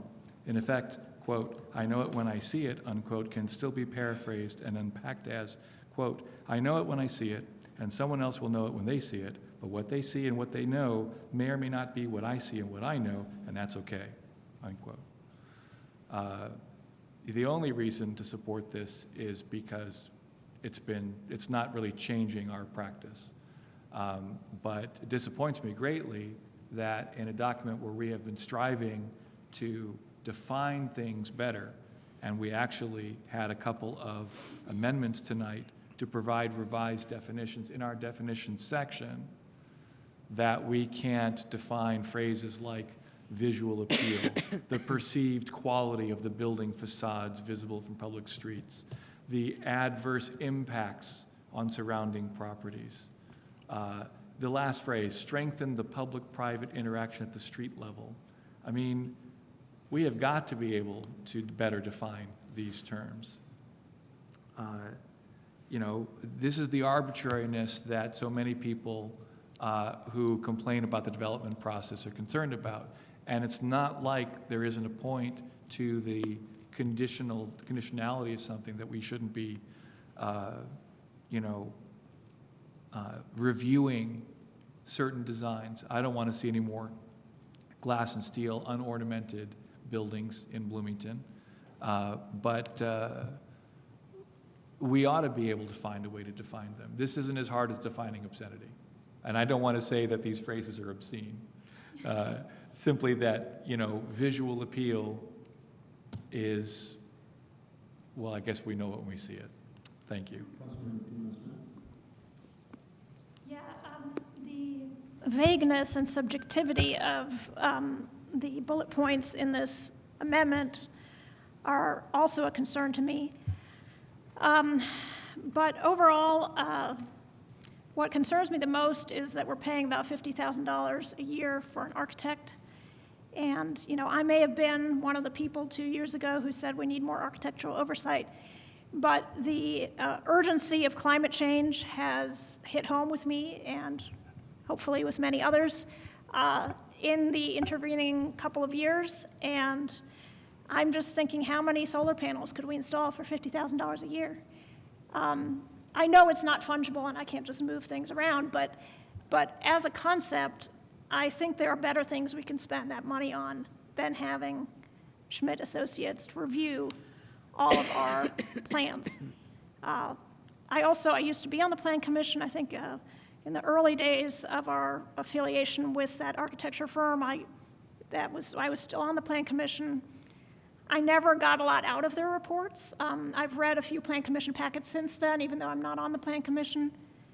I don't think their memos, at least that are given to Plan Commission, have been very helpful.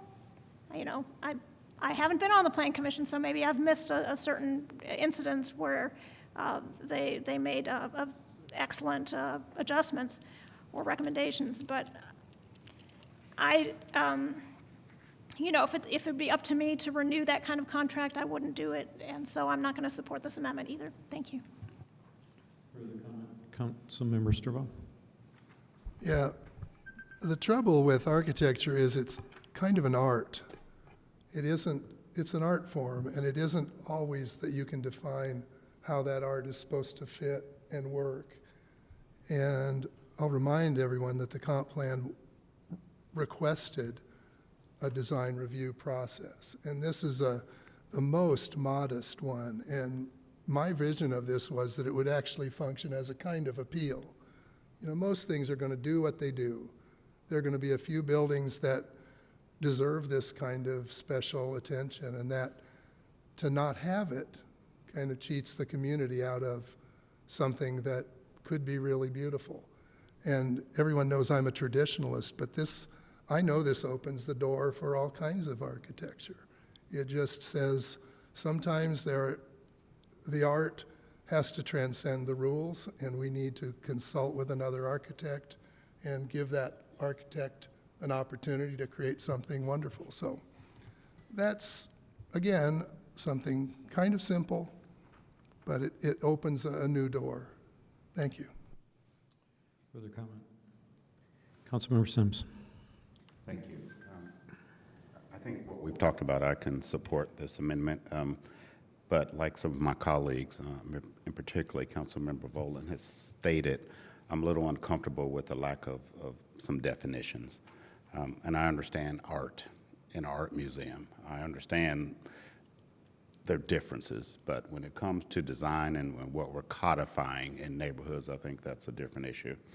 I would also, to be devil's advocate, say that maybe I find glass and steel ornamented buildings quite appealing. Then where do I fit in what we're talking about here? Now, I don't, and I think many of us don't, but I think that opens the door to those sorts of things. And lastly, I want us to think about more tight definitions moving forward, because like I said before, something that's more visually appealing to one person is another person's visually obnoxious. So we really, really need to do what we can to tighten that up.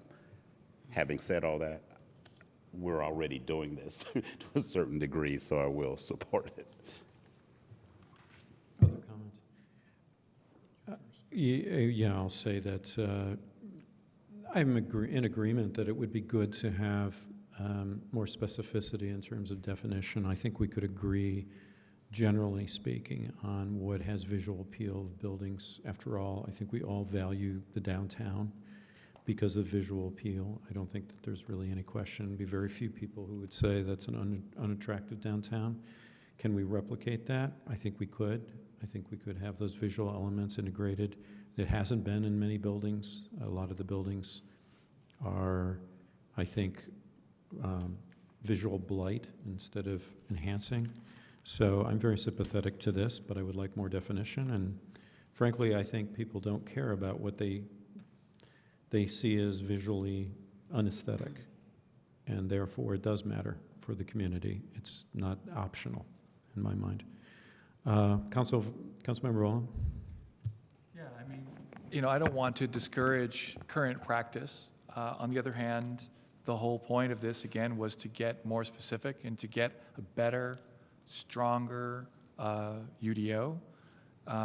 You know, I think I could support it if some of these definitions were written. But I mean, look at the second bullet point. Significantly enhances the perceived quality of the building facade visible from public streets. Perceived quality. I mean, the only definition of that is whatever the BZA thinks, or whatever planning thinks, whoever. So the point of view of whoever is on the making the decision, their perception of the quality. And, you know, are we really going to settle for a definition that vague? Why bother?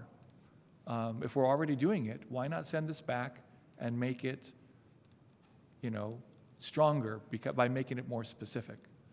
I was ready to vote for it anyway because we're already doing it. But if we're already doing it, Why do we have to codify something we're already doing when it's no more specific than what we're already doing? Let's make it stronger. Let's make it more specific. Thank you.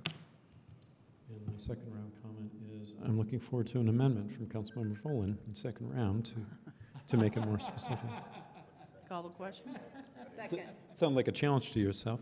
So the question's been called and seconded on Amendment 47. Will the clerk please call the roll?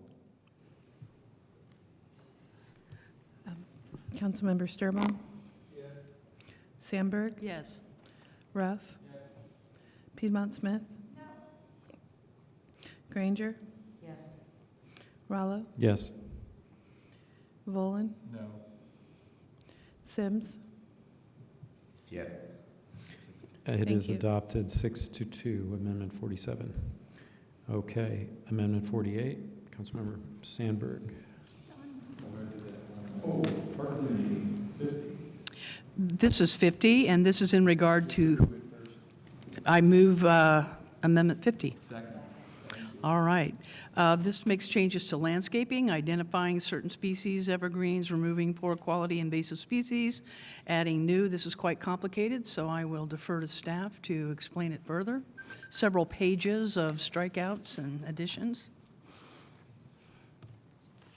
Yeah, this amendment is looking at the plant species list based on some recommendations from the Environmental Commission, in updating plants that are invasive, non-invasive, and have poor characteristics. So again, it's pretty straightforward, just updating that current list and moving, including new plants in the invasive species list, as well as others that are native or acceptable plant species. Be happy to answer any questions that you may have.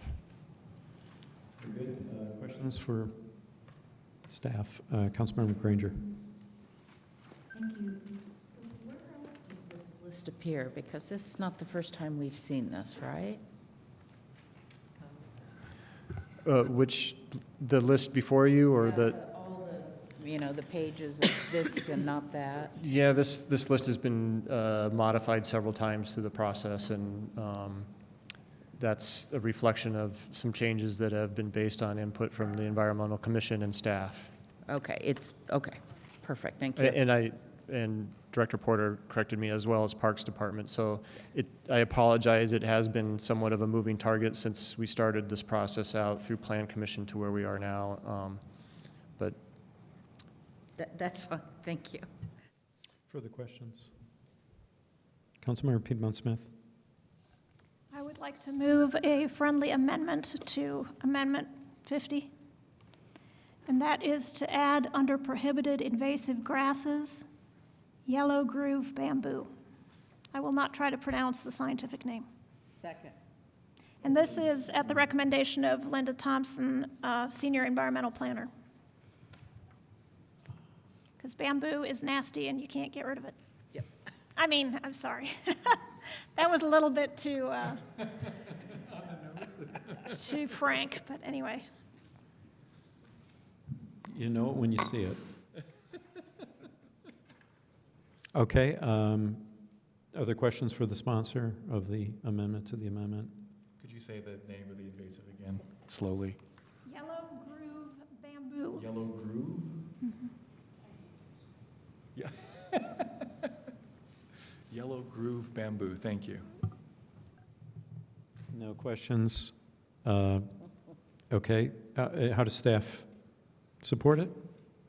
Came from yeah, staff. Staff supports it. It was an oversight on our part. It was left out in the list that we provided to council. My apologies on that. Okay, we'll go to public. Public would like to comment on the amendment to the amendment to remove yellow groove bamboo. Seeing none, we're back to council. May I ask Mr. Sherman if he has that in writing? Or Mr. Lucas? Yes. Yeah, thank you. Would somebody like to call the question on the amendment? Call to the question amendment? on the amendment. Okay. Okay, it's been moved and seconded. Will the clerk please call the roll on that amendment to amendment, what amendment? 50. Thank you. Yes. Piedmont Smith. Granger. Yes. Rallo. Yes. Volin. Yes. Sims. Yes. Sturbaum. Yes. Thank you. Thank you. That amendment to Amendment 50 is adopted 8-0. So we're back to the amendment as amended. Are there any questions from council on that amendment? Councilmember Volin. Yeah, is it possible that the reason that this was not on the consent agenda is because of that oversight, the Yellow Groove bamboo? Or is there any reason why this wasn't? Is that the only reason it was? Really? All right. Thank you. Thank you. We'll go to the public then. On Amendment 50. Okay, seeing no public comment, we're back to council. Call the question? Second. Okay, question's been called and seconded on Amendment 50 as amended. Will the clerk please call the roll? Councilmember Ruff. Yes. Piedmont Smith. Yes. Granger. Yes. Rallo. Yes. Volin. Yes. Sims. Yes. Sturbaum. Yes. Sandberg. Yes. Thank you. Thank you. Amendment 50 as amended is adopted 8-0. We'll turn now to Amendment 51. I'll move Amendment 51. Second. Please So- proceed.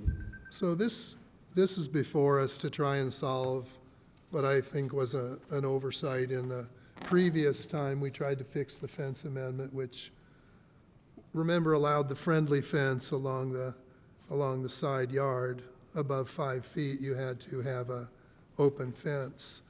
And what happened in my neighborhood was somebody put up a fence right against the sidewalk. And in the neighborhood, yards are kind of small, but he didn't put the open fencing on top.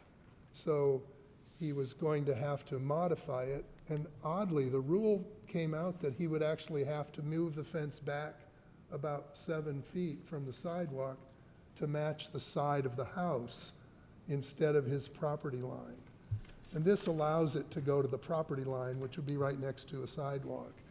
And in the other case, the same kind of thing happened, and this was more in the Elm Heights area. And an older couple were trying to put a fence on their property line. And again, the rule would have pushed them back about 8 feet into their lot. And they would have, in order to have a fence, to have the privacy next to a busy street, they would have had to give up about 8 feet of their entire side backyard. So this essentially allows the fences to go out to the property line and corrects what I believe was an unintended, and it certainly was unintended from my position and being part of the people that drafted that ordinance. I can attest to the fact that it was unintended. So I asked planning to help, and I'm not sure where we landed with this, whether planning ended up, A, helping, and I think they did, B, supporting, and I'm not sure they do, and then C, we ended up with a 12-foot fence that we had to then reconcile because nobody wants a 12-foot fence right against the sidewalk, so that the old line worked well for a 12-foot fence, but not so much for an 8-foot fence. So I guess I'm throwing this a little bit to planning. I think the intent is clear. I think it would be in the interest of the public and of us to allow that fence to be right against the sidewalk or right against the property line without arbitrarily taking away part of a yard of a house just because it happens to be a corner lot. And the yards are small enough, and this is one of those things where that rule worked 9 out of 10 times, but arbitrarily every once in a while, it completely didn't work. And I'm really trying to fix that. So what the guy with the fence against the sidewalk had to do was cut it down to 4 feet, but his German Shepherd wasn't held in by a 4-foot fence. So he had to either he may have to change and move it back into his yard to keep his dog in, instead of being allowed to make that a 6-foot fence with a transparent part on the top. So I guess I'll throw it to planning to further confuse everybody. So could we, there were illustrations in our packet. Do you have those? Are those helpful too? I do not. I do not have the illustrations, Put but on the overhead, maybe? we could put up the overhead.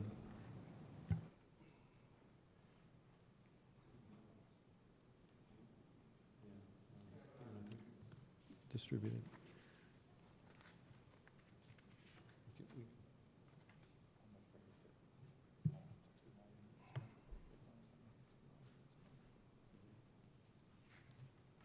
Maybe make it even a little bigger.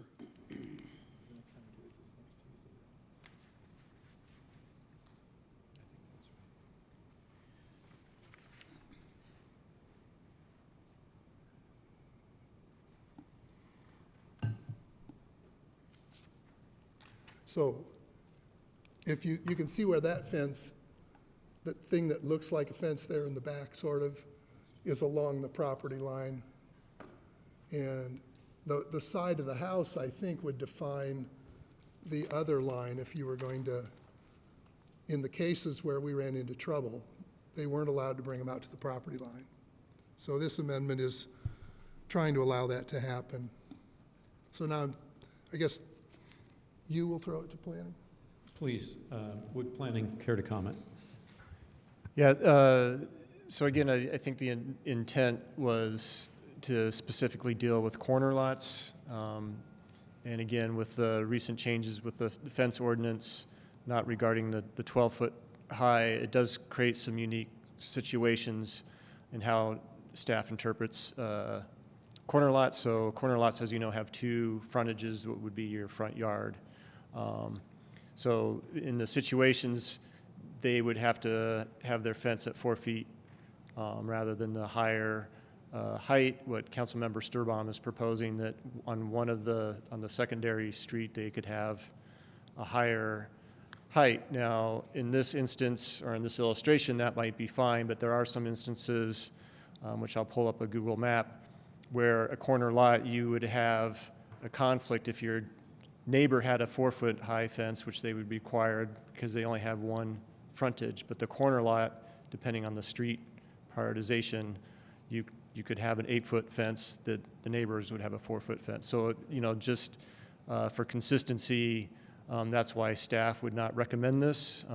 Again, it's a fairly unique situation in the two cases that Councilmember Sturbaum was talking about. Corner lots that's either a trade-off in owning a quarter lot, that you do have essentially two frontages on the street, and you don't traditionally have a true backyard or two side yards like you would on most streets. So I just have an image of an area that's residential core, Lincoln and Grant and 11th Street. So depending on if, in this situation, 11th or Lincoln Street and Grant could be the primary streets, and depending on the neighbors, if they had a fence in their front yard, and if this amendment were to be approved, you'd have that weird juxtaposition of an 8-foot fence, and then your neighbor would only get a 4-foot fence. So we would recommend not adopting this in that situation.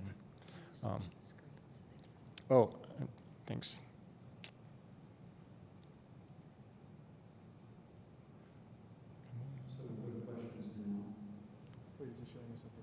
It's what he just referred to. Other questions from council? Councilmember Ruff? Mr. Robinson, the last thing you said was staff would not recommend adopting this in that situation. But that situation would be covered by this amendment, so, right? I mean, what do you say? No, again, the two cases that Councilmember Sturbaum was requesting, the intent was that they wanted to have more of a backyard, even though they don't, because they're on a corner lot. And because of the way the code is written, we have to treat both those frontages as a front yard, and that's why the fence would have to be 4 feet and brought back to the property line. there was nothing unique about their property that they could not comply with the code, those instances, those residents felt that they wanted to have a higher fence either because of a dog or they wanted a larger area for privacy for a backyard even though they're on a corner lot. As drafted here, again, the unique situation I'm talking about is not every not every block has two corner lots where it would be okay. There are instances where there are adjacent properties that could have their front yard would have a 4-foot fence, and in this instance, the corner lot would be allowed an 8-foot fence on the secondary street and a 4-foot fence on the primary street. So again, for consistency, we would prefer that for corner lots, both streets are treated as a frontage and they get the 4-foot fence. Councilmember Piedmont Smith? You had your hand up. Councilmember Sturbaum? So most of the lots that I've seen have an alley between them, so that their side yard in my neighborhood, the side yards all end at an alley. And you're saying there are occasional side yards that actually end in somebody else's front yard, even though the fence between those properties would be able to be taller. So are you saying that you want an amendment for that rare case where there will be a tall fence going into a short fence, or what are you suggesting? And are you saying that's more important than people losing large percentage of their yard in order to keep this consistency in the rare case where there's a tall fence going into a small fence? Again, I wouldn't say I would say it's more frequent of occurrence where we would not treat alleys as a frontage. So again, there might be some instances where you have two corner lots that are on a narrower block where that may not create a problem. But again, the nature of corner lots and the way they're treated, they do have two street frontages. And again, when we're looking at aesthetics and building forward in those aspects of eyes on the street, you're looking at sight distances and vision clearance, triangles and those things. The consistency of 4 feet is what staff would recommend, and certainly acknowledge your concern with those two cases, but again, our recommendation is the consistency of that 4 foot along the front yard as currently drafted. Okay, further questions? We'll go to the public. Councilmember Piedmont Smith? Can you put back that image? So what are you trying to show us here? I'm sorry, I missed the point of the image. So depending on which corner house you look at, so in this instance on the corner of Lincoln and 11th Street, I'll just, for argument's sake, Lincoln is the primary street, so their front yard would get the 4-foot fence. 11th Street, as council members' amendment would be proposed, they would get an 8-foot fence along here. These houses here would only be allowed a 4-foot fence along their frontage because that's their frontage of the street. If you continue around the corner, again, let's just sake of argument, Grant Street is the primary street. You could continue that pattern around, so they would get an 8-foot fence here, 4-foot fence here. Their neighbors would get a 4-foot fence. So that's the situation that could be created with giving deference to corner lots where you get to pick one frontage as their primary, and then the other street frontage you're treating as a side yard as you would be with the adjacent lots. So that's the concern, is we would be creating inconsistency with that aspect. And Councilmember Ruff?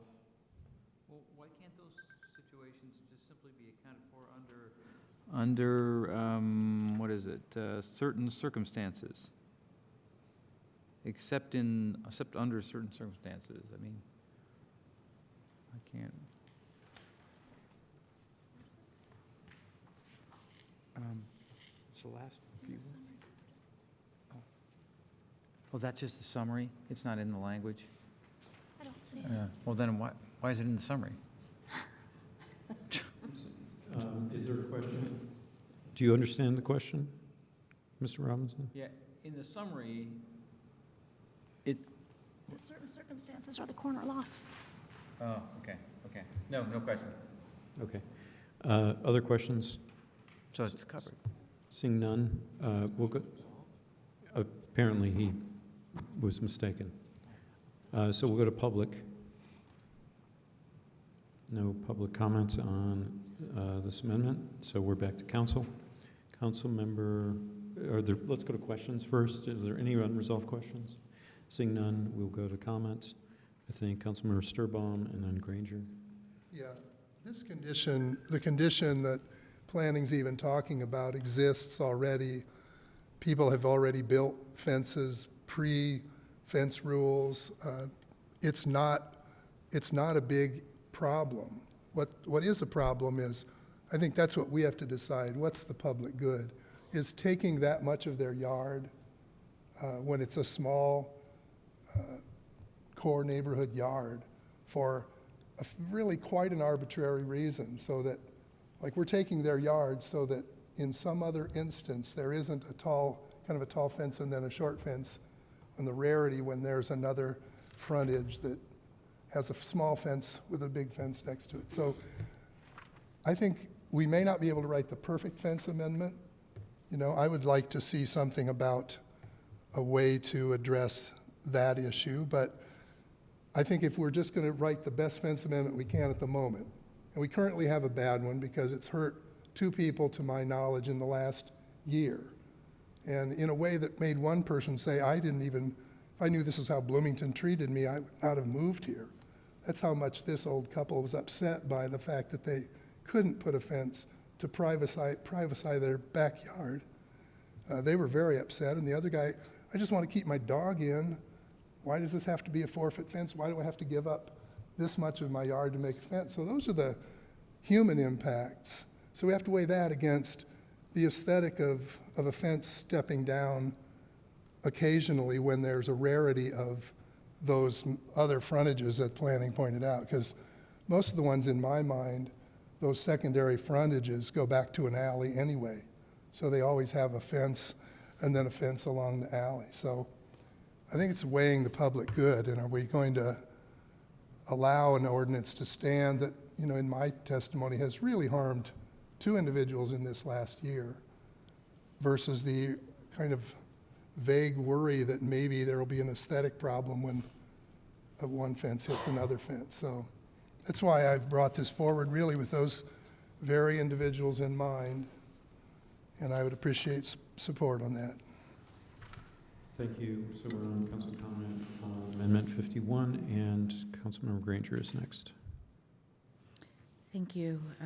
I'm not going to support this. I like what staff said about consistency to not change this, not approve this amendment. I'm concerned that this amendment is response to a limited number of properties. So I'm not supporting it. Thank you. Councilmember Volin. I'm not ready for comment yet. Councilmember Ruff. I wonder if the chair would allow me to ask a quick question of staff at this point. Yes, please. Thank you. Staff, is there any safety issue behind this, or is it really just an aesthetic and consistency thing, or is there an actual safety issue, like for cars traveling or anything? Just There could be some safety issues with alleys. I mean, we do have vision, sight distance and triangles to look at, but there could be some concerns with a 8-foot fence, even with an open top adjacent to alleys. So there are some safety considerations to think about on those corner lots. Again, corner lots is somewhat a choice that people may choose, and that's a reflection on the aspect that they do have 2 street frontages, and there are some safety concerns that we need to be cognizant of. thank you. Point of information, this amendment says the fence must comply with the vision sight triangle. So that's clear that it must meet those requirements. There may be other issues that aren't covered by the site triangle that Mr. Robbins is referring to, but these fences have to comply with that requirement. Okay, Councilmember Piedmont Smith? May I also ask a question? Please. I'm sorry. I'm really trying hard to understand this amendment. So, from what I understand, the amendment would allow an 8-foot fence in the secondary front side yard, the secondary frontage, instead of limiting it to a 4-foot fence. Is that right? And does it also allow that fence to be closer to the street?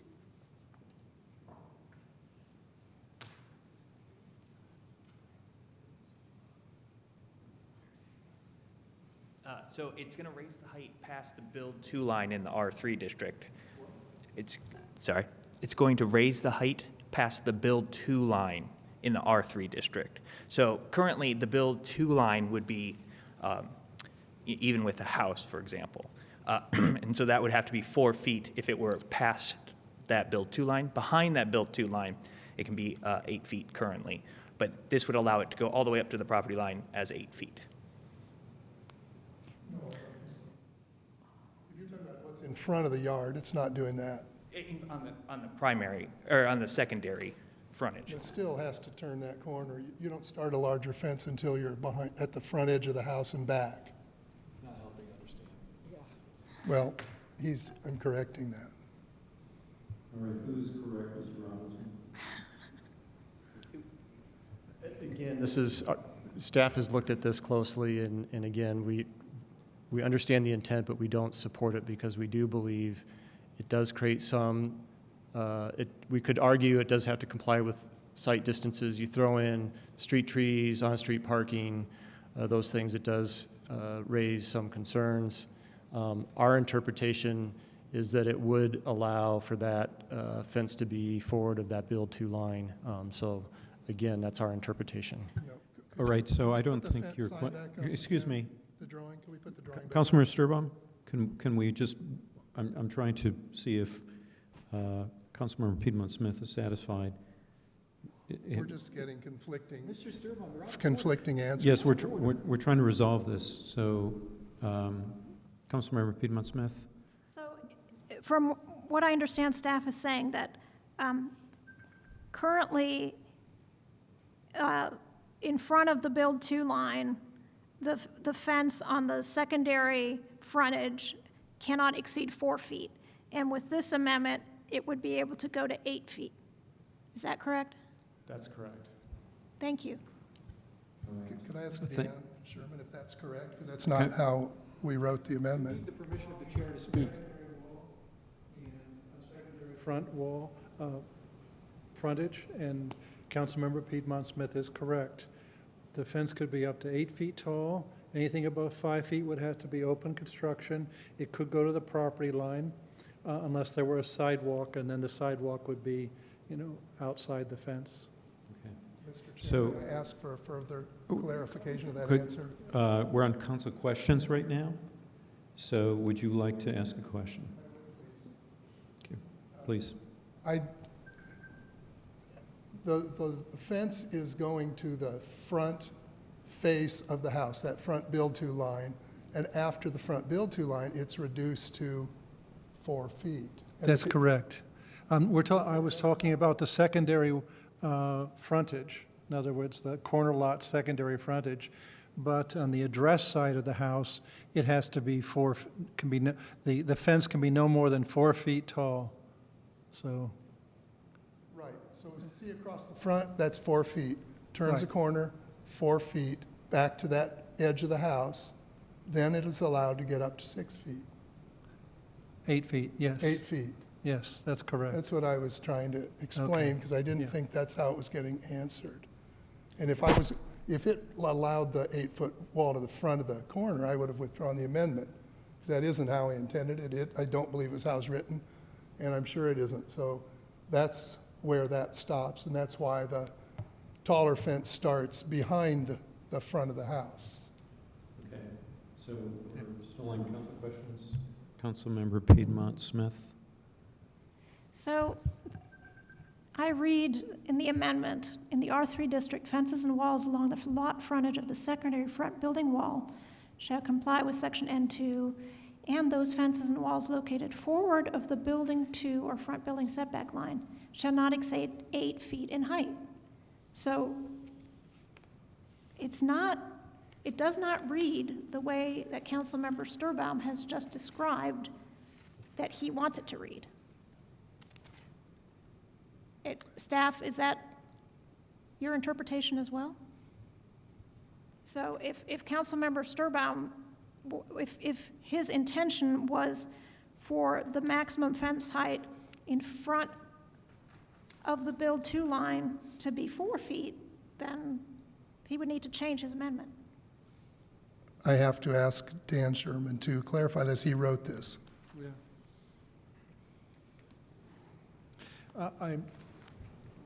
I believe the amendment accurately states Councilmember Sturbaum's intent, and that is that there's a secondary frontage, which you see by the 2.0 on the overhead, and there's I guess let's call it a primary frontage. And the area on the primary frontage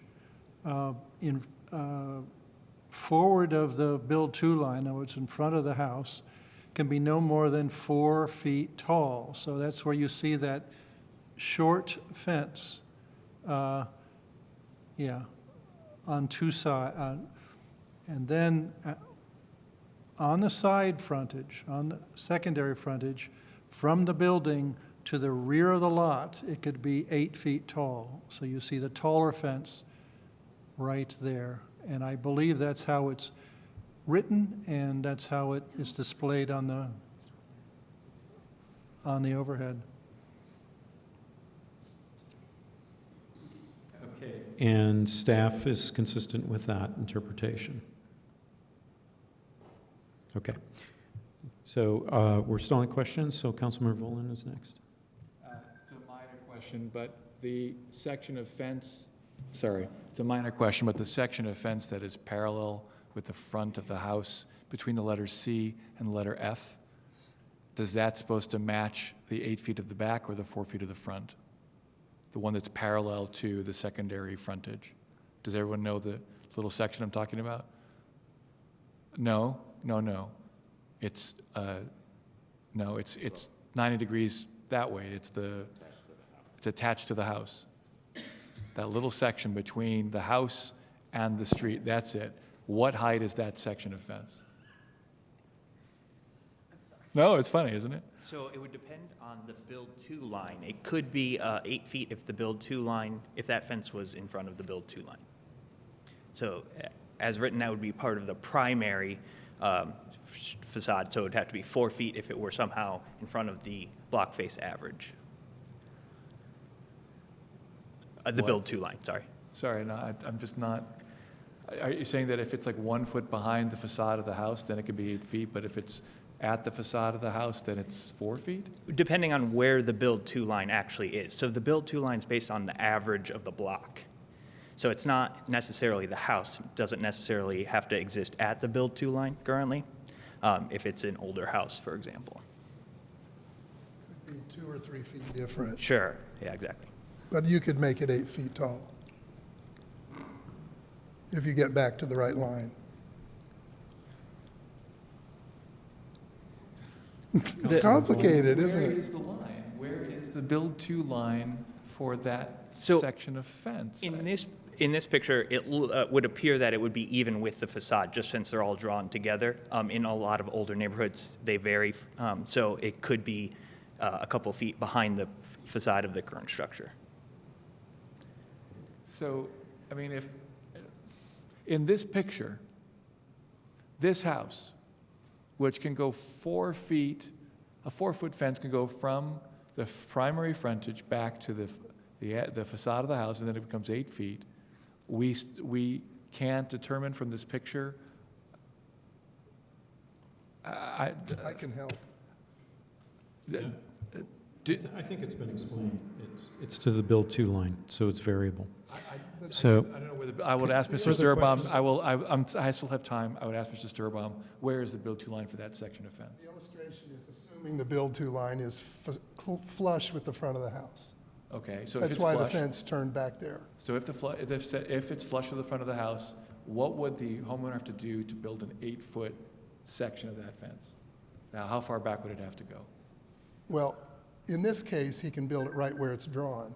If the build-to line was an average of the front, if it was farther back, and it could be 2 or 3 feet farther back, he'd have to just go 2 or 3 feet farther back, build that taller fence, He would and be then able go to do back. that? Okay, Yes. thank you. Yeah. Okay, further questions? All right, we'll go to the public. Oh, I'm sorry, Councilmember Granger. We went to the public already. All right, so we're in comment. Sorry. Councilmember Granger. Taking a second bite of the apple. I am even more confused. And if we can't understand it, I say let's vote no. Further comment? Councilmember Piedmont Smith. Yes, the way I see it, the problems, the specific cases that Councilmember Sturbaum brought forward as a reason for this amendment, those could be solved by having an 8-foot fence from the house to the other fence, just beyond the building setback line. And so then you could have your side yard for the dog, your backyard for the dog. I don't see a need for this amendment. I also find it quite confusing, and I think the way it's written is not accomplishing what Councilmember Sturbaum intended. So I'm going to vote no. Yeah, I just wish you could have heard that couple that moved to Bloomington, retired to Bloomington, and couldn't put a fence where it simply should have gone.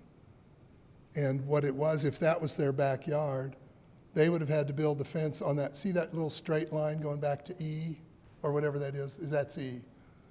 It had to be parallel to the side of their house. That was where the determination was. And they thought, this isn't right. We're going to the BZA to ask.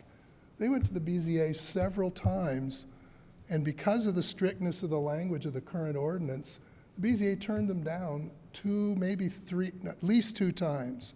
And they just went home crushed. And I don't believe they have a fence to this day. And I'm not doing this for me. I'm doing this to straighten out a problem in this language. And, you know, Councilmember Piedmont Smith is right. The language is confusing. The first time we drafted this, that's why this mistake got made. You know, there are all these different lines, and people talk so fast that you don't get it, and you have to draw really good pictures. And there were some pictures drawn last time that didn't actually explain the whole problem. So this is really simply saying, instead of having to build your fence where that little straight pencil line is, you get to build it out on your property line. That's really, for all the confusing jargon, that's all this amendment says. So for the sake of 2 cases where the logical thing couldn't happen. In fact, the neighborhood commission listened to this guy's appeal and suggested to the BZA that he be able to build his dog fence right there with an open space on top. BZA had to look at this rule and say, no, you can't. You know, and it was simply common sense to solve it that way. So I'm trying to fix, this may not be the most perfect language, but it's a lot better, and it's going to allow the BZA to be able to amend and fix things when things come to them that are just obviously a mistake. So that's all I'm trying to do here. Thank you. Okay. Still comment? Councilmember Ruff? Well, I'll just say, at least one of my council colleagues said that they didn't think that this did what Councilmember Sturbaum was intending to do, but I understood Mr. Sherman to say that he thought it did. So I'm inclined to vote yes. Okay. Councilmember Volin? I didn't raise my hand. Okay. Is there a recommendation? No, I'll go if I'm the last one. What? I didn't raise my hand. I'm raising it now. No other comment? Then we'll go to Councilmember Volin. I'm still confused by this. I don't know whether it's clear or not, kind of apathetic about it. But, you know, I'm inclined to support it for the same reason that Councilmember Ruff was, that if it makes it a little bit more flexible to address confusing issues, I say let's do it. And as was suggested to me with the previous amendment, if somebody wants to bring a technical amendment to fix the language, then let them do it. Thank you. Further comments? Is there a recommendation? Call question. Second. Questions been called and seconded on Amendment 51. Will the clerk please call the roll? Councilmember Piedmont Smith? No. Granger? No. Rallo? No. Volin? Yes. Sims? No. Sturbaum? Yes. Sandberg? Yes. Ruff? Yes. 4-4. It does not pass. Is not adopted. So we will now go to Amendment 52. Councilmember Sandberg? Second. This is because the city wants to move away from the use of, oh, my mic is not on, my apologies. The city would like to move away from the term use variance in that whole process, and so this removes the reference. And again, I will turn it over to staff to explain further. Yeah, again, I appreciate Councilmember Sandberg for bringing this forward. If you recall, this was something that was discussed through the process. It's a recommendation that our consultants recommended. Generally speaking, with the state provision with a use variance, there's a fairly strict standard that you have no ability to use your property for anything else. In practice, oftentimes the requests are dealing with uses that are desired on those properties, but that doesn't necessarily mean they couldn't do what's allowed on those properties. So by removing the use variance process, which is very subjective in nature, it still would require discretionary approval through Board of Zoning Appeals. This was somewhat of a remnant that was left in the document, and actually in Chapter 6 in the process, there really isn't a section called use variances. If you look at the amendment, you can see that the process is kind of referenced in various sections in the code. So the intent was to not include this process from the beginning, but this is a remnant fix-up to kind of clean that aspect out of the code. Again, the uses allowed and conditional, we believe that most of the districts have many options available for uses, and there wouldn't be a need for a use variance. I know with the cooperative housing, that has been a tool we've used in the past to make an exception to that. You know, the strict interpretation or application of a use variance, I would believe we couldn't necessarily support that. Again, the standards or the criteria that staff would have to determine is that the property that's seeking a use variance, there'd have to be something very unique about that property that it could not be used for the permitted uses. That's why we would support a use variance. So again, our recommendation would be to approve this recommendation to take that process out of the code. Again, staff believes that the necessary uses in Chapter 3, either permitted or conditional, as well as the standards and processes would allow for the appropriate development where it's needed. In those rare instances where there might be a use that isn't included and there would be a desire to do that, the appropriate process would be considered would be a rezoning process. And that's something that would ultimately go before council. And so, again, that's just kind of an overview of what this amendment is. The intent was more of a cleanup to kind of take out the references on the use variance. I'd be happy to answer any questions. Questions for staff on Amendment 52?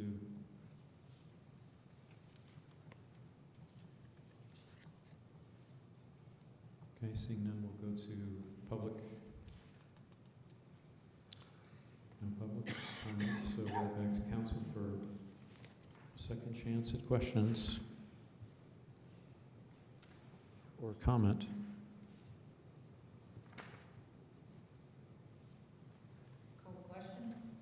Second. Question's been called and seconded on Amendment 52. Will the clerk please call the roll? Councilmember Granger, Yes. Rallo, Yes. Volin, Yes. Sims, Yes. Sturbaum, Yes. Sandberg, Yes. Ruff, Yes. Piedmont Smith, Yes. Thank you. Amendment 52 is adopted 8-0. Next up is Amendment 53. Councilmember Sturbaum. I'll move Amendment 53. Second. So this just specifies that HVAC equipment, ventilation and generators, engines that service buildings are subject to noise control regulations. Tim Miller suggested this. Reading this, it looks like they would be anyway, but I think it particularly specifies them. On the second page where it says E, noise, all activities shall comply, regardless of permissible levels of noise levels, shall be conducted to avoid creation of any noise that would create a public nuisance. That's existing language. This just adds the operation of machinery shall comply with these provisions. So I throw it over to planning on that one. Would you say those would have been covered anyway, and this is maybe not necessary to add, or are you in support of this? Michael Rooker. So we don't believe that this is necessary for a few reasons. First off, it's redundant. It's certainly covered by Title 14, where we have the city code. This body has imposed noise controls. The way that works is generally any unreasonable noise is prohibited unless it falls within a particular exception. HVAC units, ventilators, generators, those are not covered by any exceptions, so that would be, if it's an unreasonable noise, it would already be a violation of the chapter. We'd rather not expand the noise controls that we have unnecessarily outside of Title 14 beyond what we must do, so we'd really rather not make it more confusing for folks to figure out where noise controls are in the city code. They're in 14.09, let's leave them there. So if you're looking for what the rules are, that's the spot you go to. So we'd rather not, just as a matter of legislative clarity and having good practices with our city code, we'd rather not expand the definition to specify these items. So. Yeah. Thank you. Mr. Chair, may I ask a follow-up question? We're going to questions now. Going to questions. Yes, proceed with the question. So I understood you to say that it was covered anyway. Absolutely, yeah. If you have an HVAC unit that's creating unreasonable noise, that would be a violation of Title 14. That's absolutely right. And if it was installed and it, from the beginning, created an unreasonable noise, that would be something that this ordinance would cover. You'd be subject to fines for violating 14.09. That's right, yes. Okay, then I'll just withdraw this one. Okay. Procedurally, Council Attorney Sherman, you introduced it. Do we need to take any action? Can you withdraw it without? If you have unanimous consent, you can withdraw it. Okay. Unless I hear something different from the parliamentarian, you tell me. Okay, so I'll consider that a motion to withdraw. Is there a second? Okay, all in favor of withdrawing Amendment 53, say aye. Aye. Any opposed? Amendment 53 is withdrawn. Amendment 55 is next. Councilmember Sturbaum. I'm not going to bring this forward. Okay, so it's not introduced, so we'll go to our last amendment, Amendment 45. I move Amendment 45. Second. All right, well, let me put myself on the clock here just a second.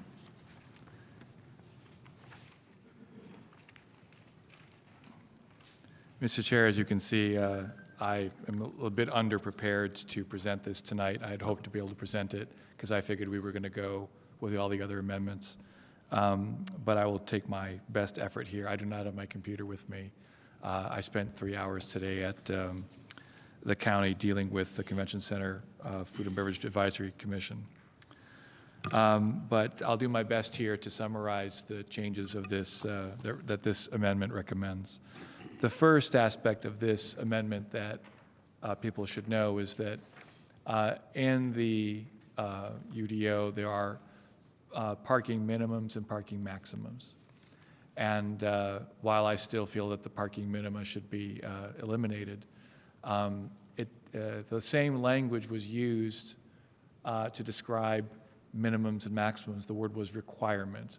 So there was minimum parking requirements and maximum parking requirements. Well, that word requirement doesn't make sense when it comes to maximum parking. And you can see it in the voluminous list of parking maximums that, you know, are the latter part of this section of code. Really, the phrase should be limit or allowance. There's a maximum parking allowance, a maximum limit as to how much parking one can build. When it's referred to as requirement, it doesn't make sense. And so the first thing that this amendment does is that it simply changes the word requirement wherever logical to either allowance or to limit. So before you would look at the list and it would say certain thing had no requirement, which meant it had no maximum parking requirement. But really what it meant was there's no limit. There's no upper limit on how many spaces you can put in. The second thing that this amendment does is that it creates it changes, well, it does a couple of things in the second part. It changes the standard by which we measure the parking allowance from 1 space per X number of gross square feet to X number of spaces per 1,000 square feet. Because it's a little misleading when you say 1 space per 350 versus 1 space versus 500. It's very confusing, and it doesn't really give people a sense of how many square feet. So it changes the unit of measure of how many square feet are allowed in non-residential uses. So instead of saying 1 space per 1 space per 500 square feet, it says 2.0 spaces per 1,000 square feet. Now, also in this section, it reduces allowances for certain residential and non-residential land uses. So where you had like 1 space per 350 square feet, most, but not all uses are now changed to 2.0 spaces per 1,000 square feet. Some have been left alone, and I don't even have the actual amendment in front of me, so I'm doing it from memory. And I can talk to some extent about the details of that. I will say this. The impetus for this change to 2.0 spaces per 1,000 square feet comes directly from Donald Shoup.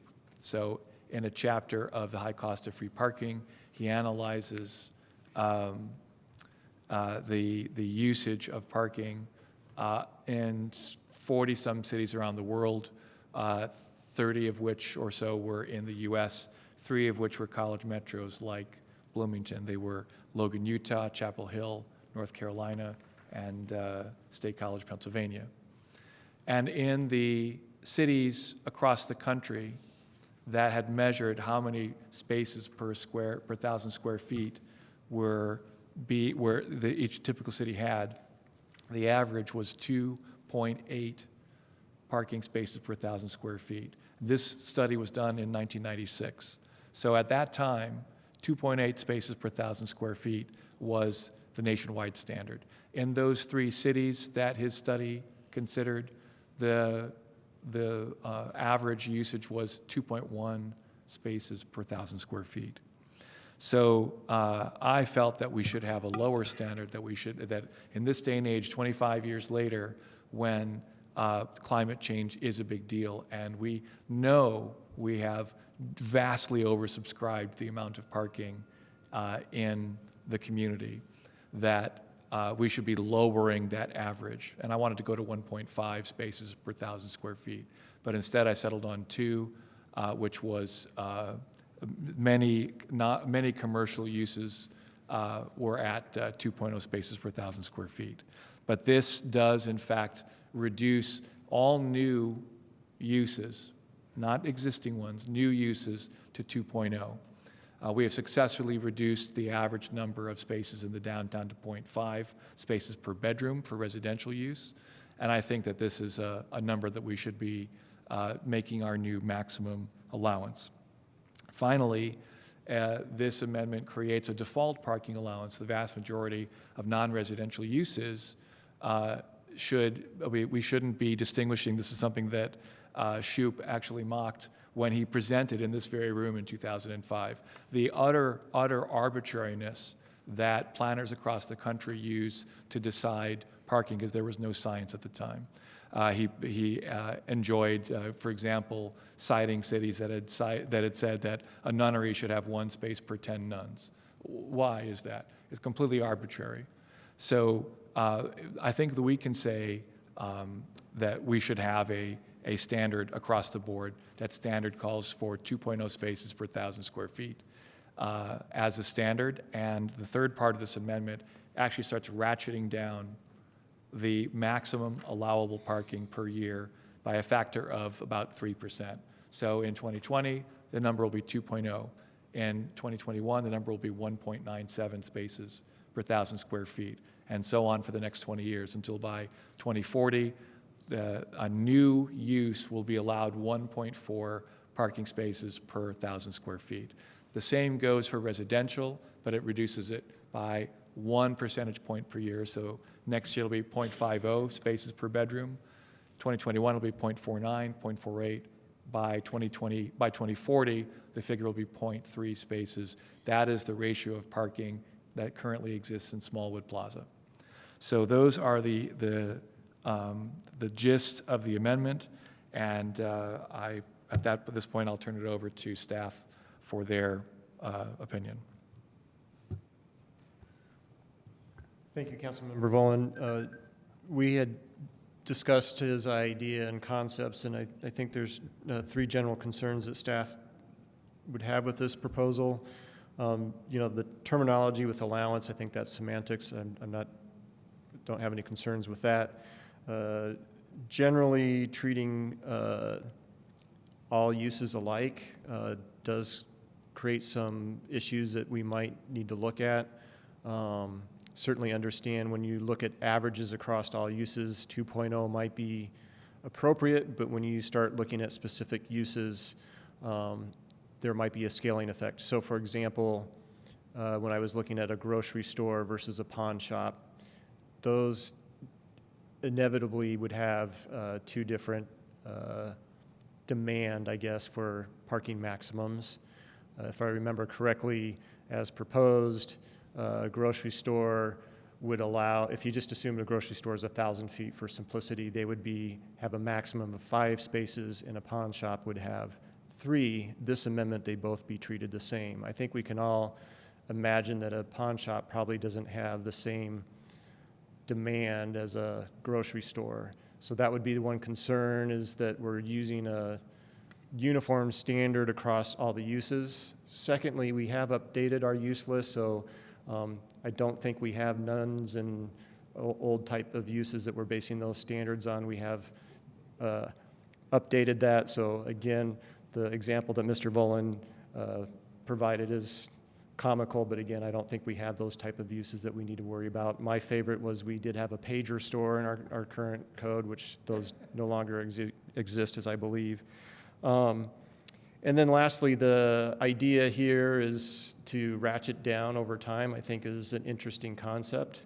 That's something that we've done with, council has done with parking permits. But again, I think for tracking and simplicity, I do think this introduces some complexity, both from the user and for staff to track and enforce, especially on an annual basis. I think probably a wiser approach would be just to simply come back as council and pick another time to ratchet it down. Another final point, again, from Bloomington compared to many communities, we do have parking maximums and we've eliminated many of our minimums, so that's very progressive. So just because you have a maximum doesn't mean they're going to necessarily provide all those spaces. We do have pretty high landscaping and buffering requirements that sometimes limit the ability to hit those maximums. So that's just general concerns. Certainly understand the intent and interest of this amendment, but staff does have concerns in those areas, and I'd be happy to answer any additional questions. So staff is not supportive, No, we're not supportive of this. just to be clear. Okay, then we'll go to questions. Councilman Ruff? So staff gave the example of the pawn shop, grocery store, differential demands for parking, whereas this amendment standardizes across uses, right? So would you say that, one can imagine, well, in some cases, the use you would think would be maybe less demand than what Councilmember Volan's amendment proposes, and in other cases, more. Would you say compared to current practice, based on use, the differential requirements, or allowances, whatever you want to call it, would you say it averages out, it would average out similar across all uses? If you were to just sort of average everything, what does it actually do to the total that you could project? I don't think I can speculate on the averages. I can think of a couple current cases where maybe Director Porter can help me out on this. The Culver's project out on West 3rd, they have consistently asked for more parking because of the parking maximums, and they've tried to demonstrate the need. So those types of auto-oriented businesses historically have requested more parking than our parking maximums, and we haven't supported those requests. Other projects, again, most of the projects we get typically are more mixed-use residential, and generally we've hit the mark on those. I know there's been some concerns about spillover impacts of, where visitors are going to park and those sorts of things, but I think we're headed in the right direction. I guess my recommendation would be if there was concerns with some specific uses, I would suggest council look at ratcheting those down as opposed to a one-size-fits-all approach. Okay, thank you. Councilmember Volan? Yes, I mean, would you, I would ask staff, would you say that every use in this amendment is ratcheted to one size fits all? Because I see many, many uses that were untouched, that have no limit, or that the 2.0 per 1,000 square feet is actually the equivalent of the 1 per 500 square feet. Well, again, I think when you are ratcheting them all down, and again, just looking at many of them, they might still be the same, but there are some instances that staff has identified that there are some of those concerns. Well, I mean, let's take one example here, and then I'd like to hear an example of yours. The crematory is set for one space per 300 square feet. Is there a logic behind? I mean, how many crematoria do we have, and why is 3.3 spaces per 1,000 necessary for them? The basis of that standard, again, this is based on review of our current standards, recommendations from our consultants. Where did that requirement come from a crematorium? It's probably based on number of employees, possibly the number of vehicles needed to deliver the deceased for services. So, those standards are based on some logic. Now, I certainly understand you might disagree with where that logic came from. And again, our concern with treating many of these with a similar ratio does raise some concerns for staff. Okay, well, but what I'm hearing is a very vague concern, this word concern, but it's very little specific, and this was Shoupp's point, was that there was no science behind that choice, that we cannot show why that demand was there. And so you're asking us to maintain this arbitrary standard simply because it's been that way for ages, even though we don't even have crematoria anymore or nunneries or anything else. I mean, we had pager stores. Who decided that a pager store needed X or Y amount of parking per 1,000 square feet? I guess I would counter that, where is your logic on arriving these standards from Shoupp? Again, this is based on studies and observations that they've had. The standards that we've had have evolved over time since 2007 based on input and based on feedback from the consultants.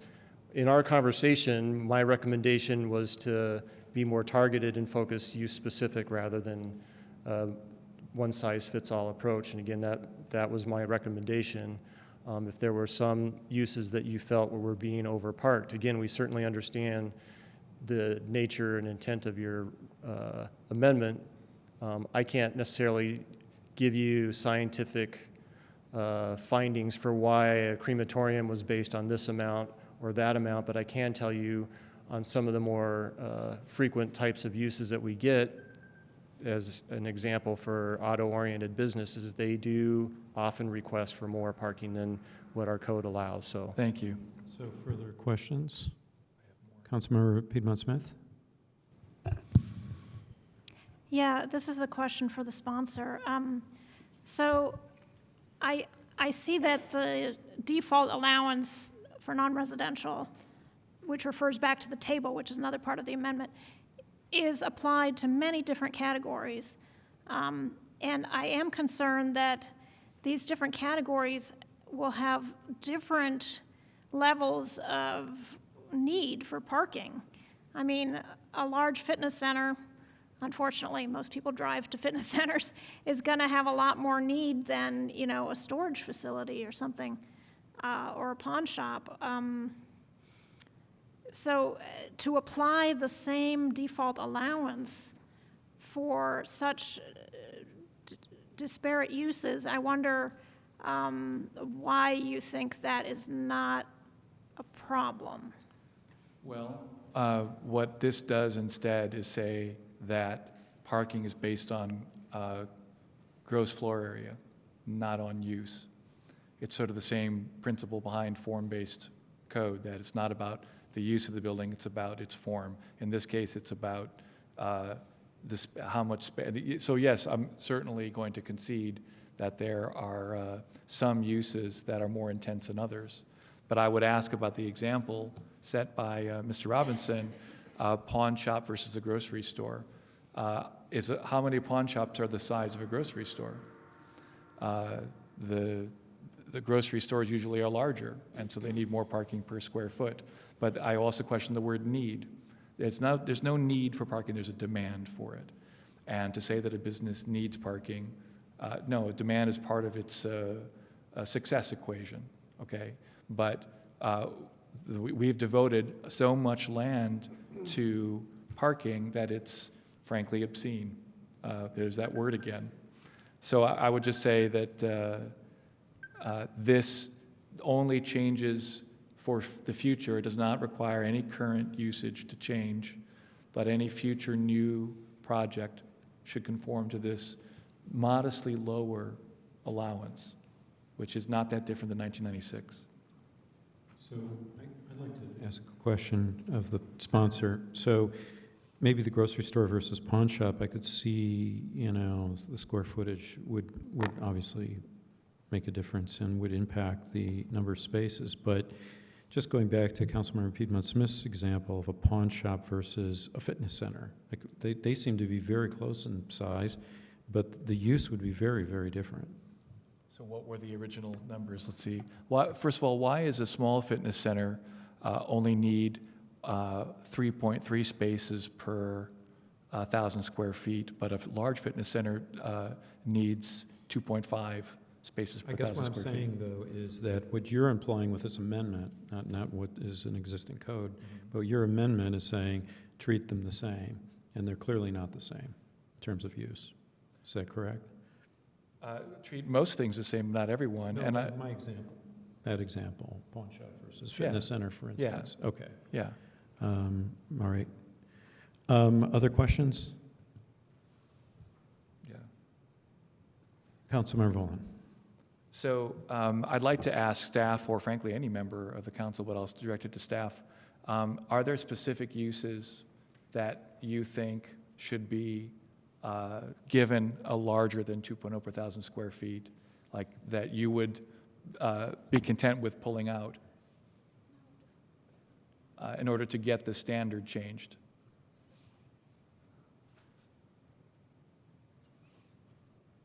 Again, you know, in our original conversation, my recommendation was to focus in on the uses that you had concerns with. I haven't had the time, or my staff has not had the time to go through and identify those specific uses. I do want to possibly point out that this could retroactively apply when change of use happens, so we did change some of those rules, so it's not just for new development. There might be some instances where this would apply in other areas, so you know, sites do have to conform depending on those change of use criteria and what they do there, so just wanted to point that out.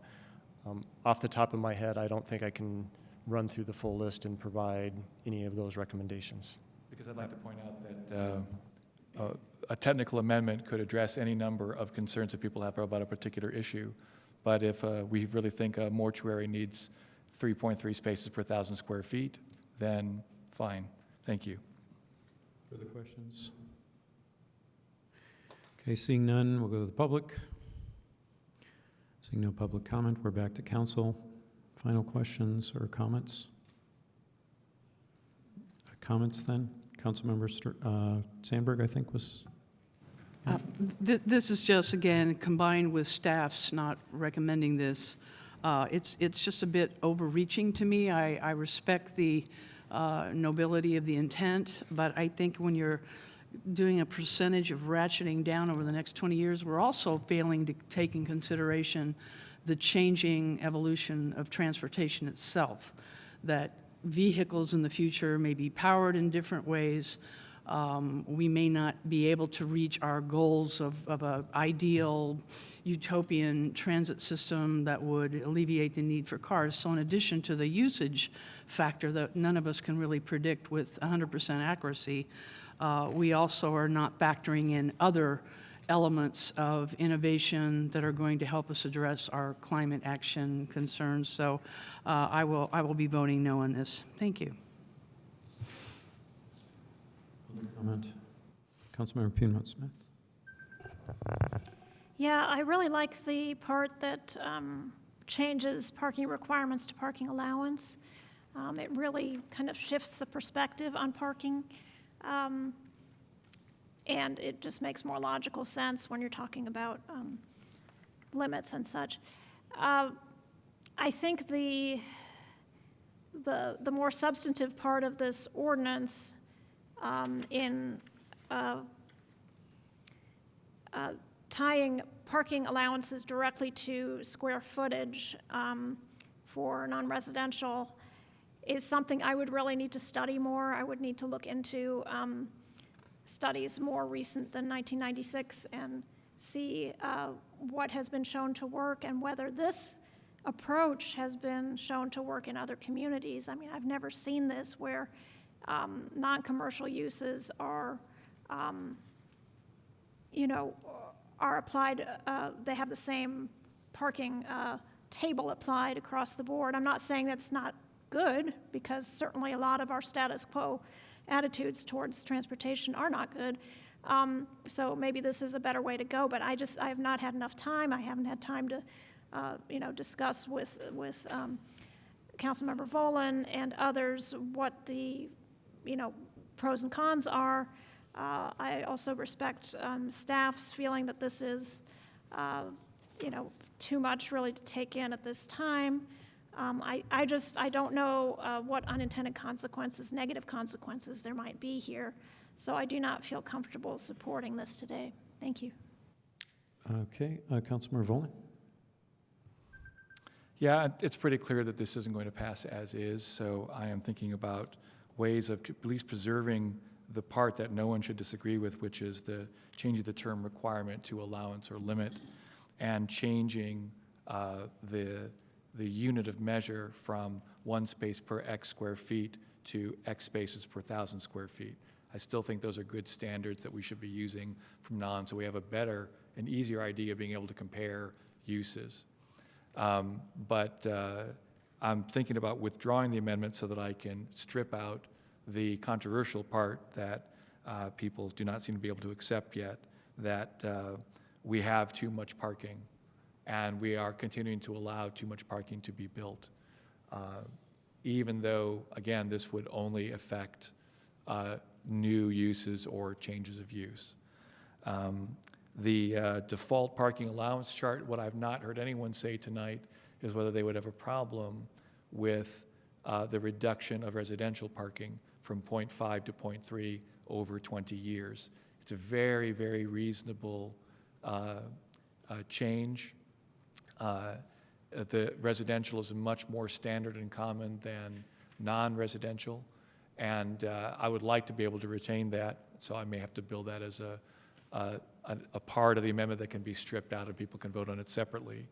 But and I will check with our attorney as to how we might go about doing that. But to say that this is utopian is frankly off-putting. We acknowledge the climate crisis. We acknowledge the problem. The car drivers have to learn that parking costs not just money, but affects the environment a great deal. We know this. And there is no such thing as need in parking. There's demand and supply. And our current code encourages too much supply. And staff cannot articulate why we have the arbitrary numbers that we do. There is no record. There is no, there's just the habit that we've had. And we know that it's arbitrary. Take a look at the parking lots around College Mall. They were full on Black Friday. They're not full the rest of the time. Even on Black Friday, many parking lots around town were not full. So absolutely the time has come for this. It's not as arbitrary as the existing code that we have. It was based on a reasonable number. Again, I only reduced the maximum amount of parking from 2.8 to 2.0, from what Shoup studied in 1996. So I would urge people to accept it, but I will otherwise plan to withdraw in favor of amending it to remove the controversial parts. Thank you. Is there further comment?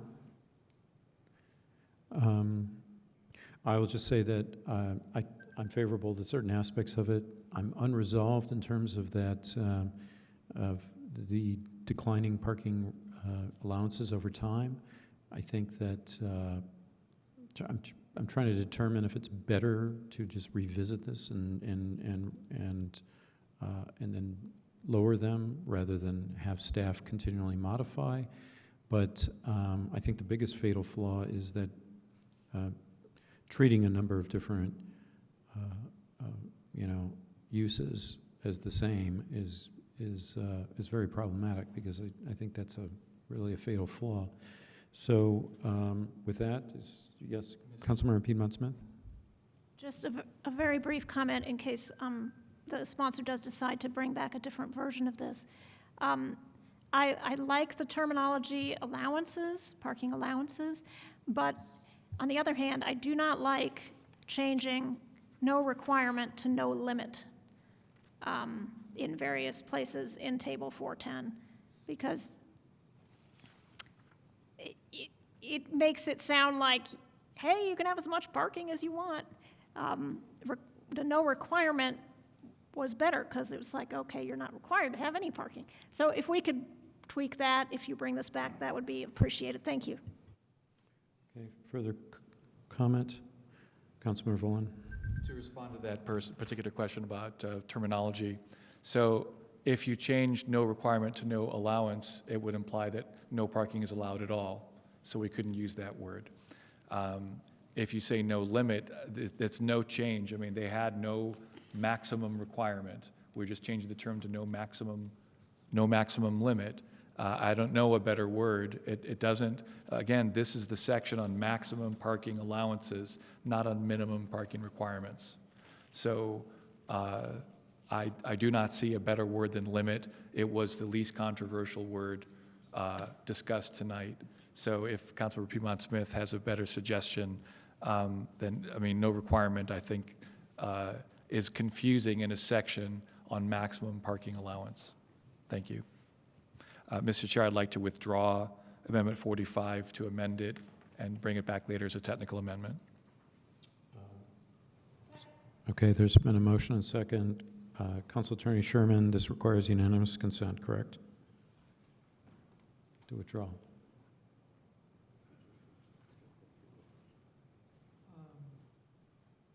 No, I don't think it does. That's just a quick way of disposing of something. A majority vote would be sufficient to have, you accept the withdrawal. So if 5 say, yes, withdraw it, that's fine. Point of order, though. Yeah. According to our process for the UDO, if I want to bring it back as a technical amendment to correct what I've described, can I leave it as Amendment 45? Do I have to introduce it as a technical amendment? What say you? We're already in our second round, and the deadline's passed for that, so I think you want to work with what you got. That's what I'm asking, is withdrawing the proper motion for being able to do that? Yeah.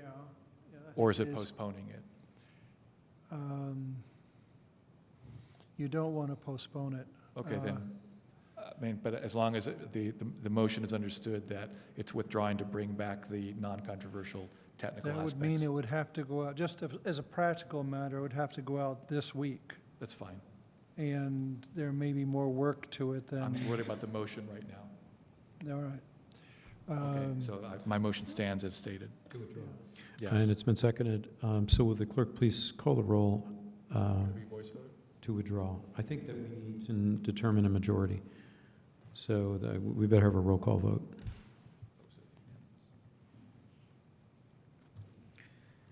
Okay. Councilmember Volin? Yes to withdrawal. Sims? Yes. Sturbaum? Yes. Sandberg? Yes. Ruff? Yes. Piedmont Smith? Yes. Granger? Yes. Rallo? Yes. Thank you. Okay, 8-0. That's unanimous. I will have the amended version ready by Friday. Thank you. Thank you. So that concludes our amendments for first round, and we will now turn to, by the way, I failed to mention that we have the ability for the public to file written objections to the ordinance 1924. They could submit those to the clerk or her staff, and I understand also written objections may also be filed at other times at the office of the city clerk or the Monroe County auditor. So now we'll visit council schedule. Mr. Sherman? Just a progress report. You've now completed, except for the one withdrawn amendment, all your first round amendments. The deadline for second round amendments has passed, and we're finalizing them for a packet that goes out this Friday for consideration in meetings next week, if you need them, both Tuesday and Thursday. Okay. You would then, and at this point, we have about less than a dozen second-round amendments. So, yes, that's a thumbs up. It could be by the end of next week, you've actually gone through your second-round amendments. The following week, we're scheduled for a hearing on the 17th, which is a Tuesday, and also the 18th, which is a Wednesday, and where we're handling usual course of business. You don't need to decide today, but you might want to think about wrapping up the UDO on Tuesday the 17th, so that you're sort of separating UDO from your regular business. You don't need to decide that. I just want to let you get to think about where we are and how close we are to wrapping this up. So, thank you. Thank you. And that concludes our council schedule? That's it for today. Okay, that's it. Great. Is there a motion to recess? Second. Okay, we are recessed until we will reconvene on Tuesday, December 10th at 6 p.m.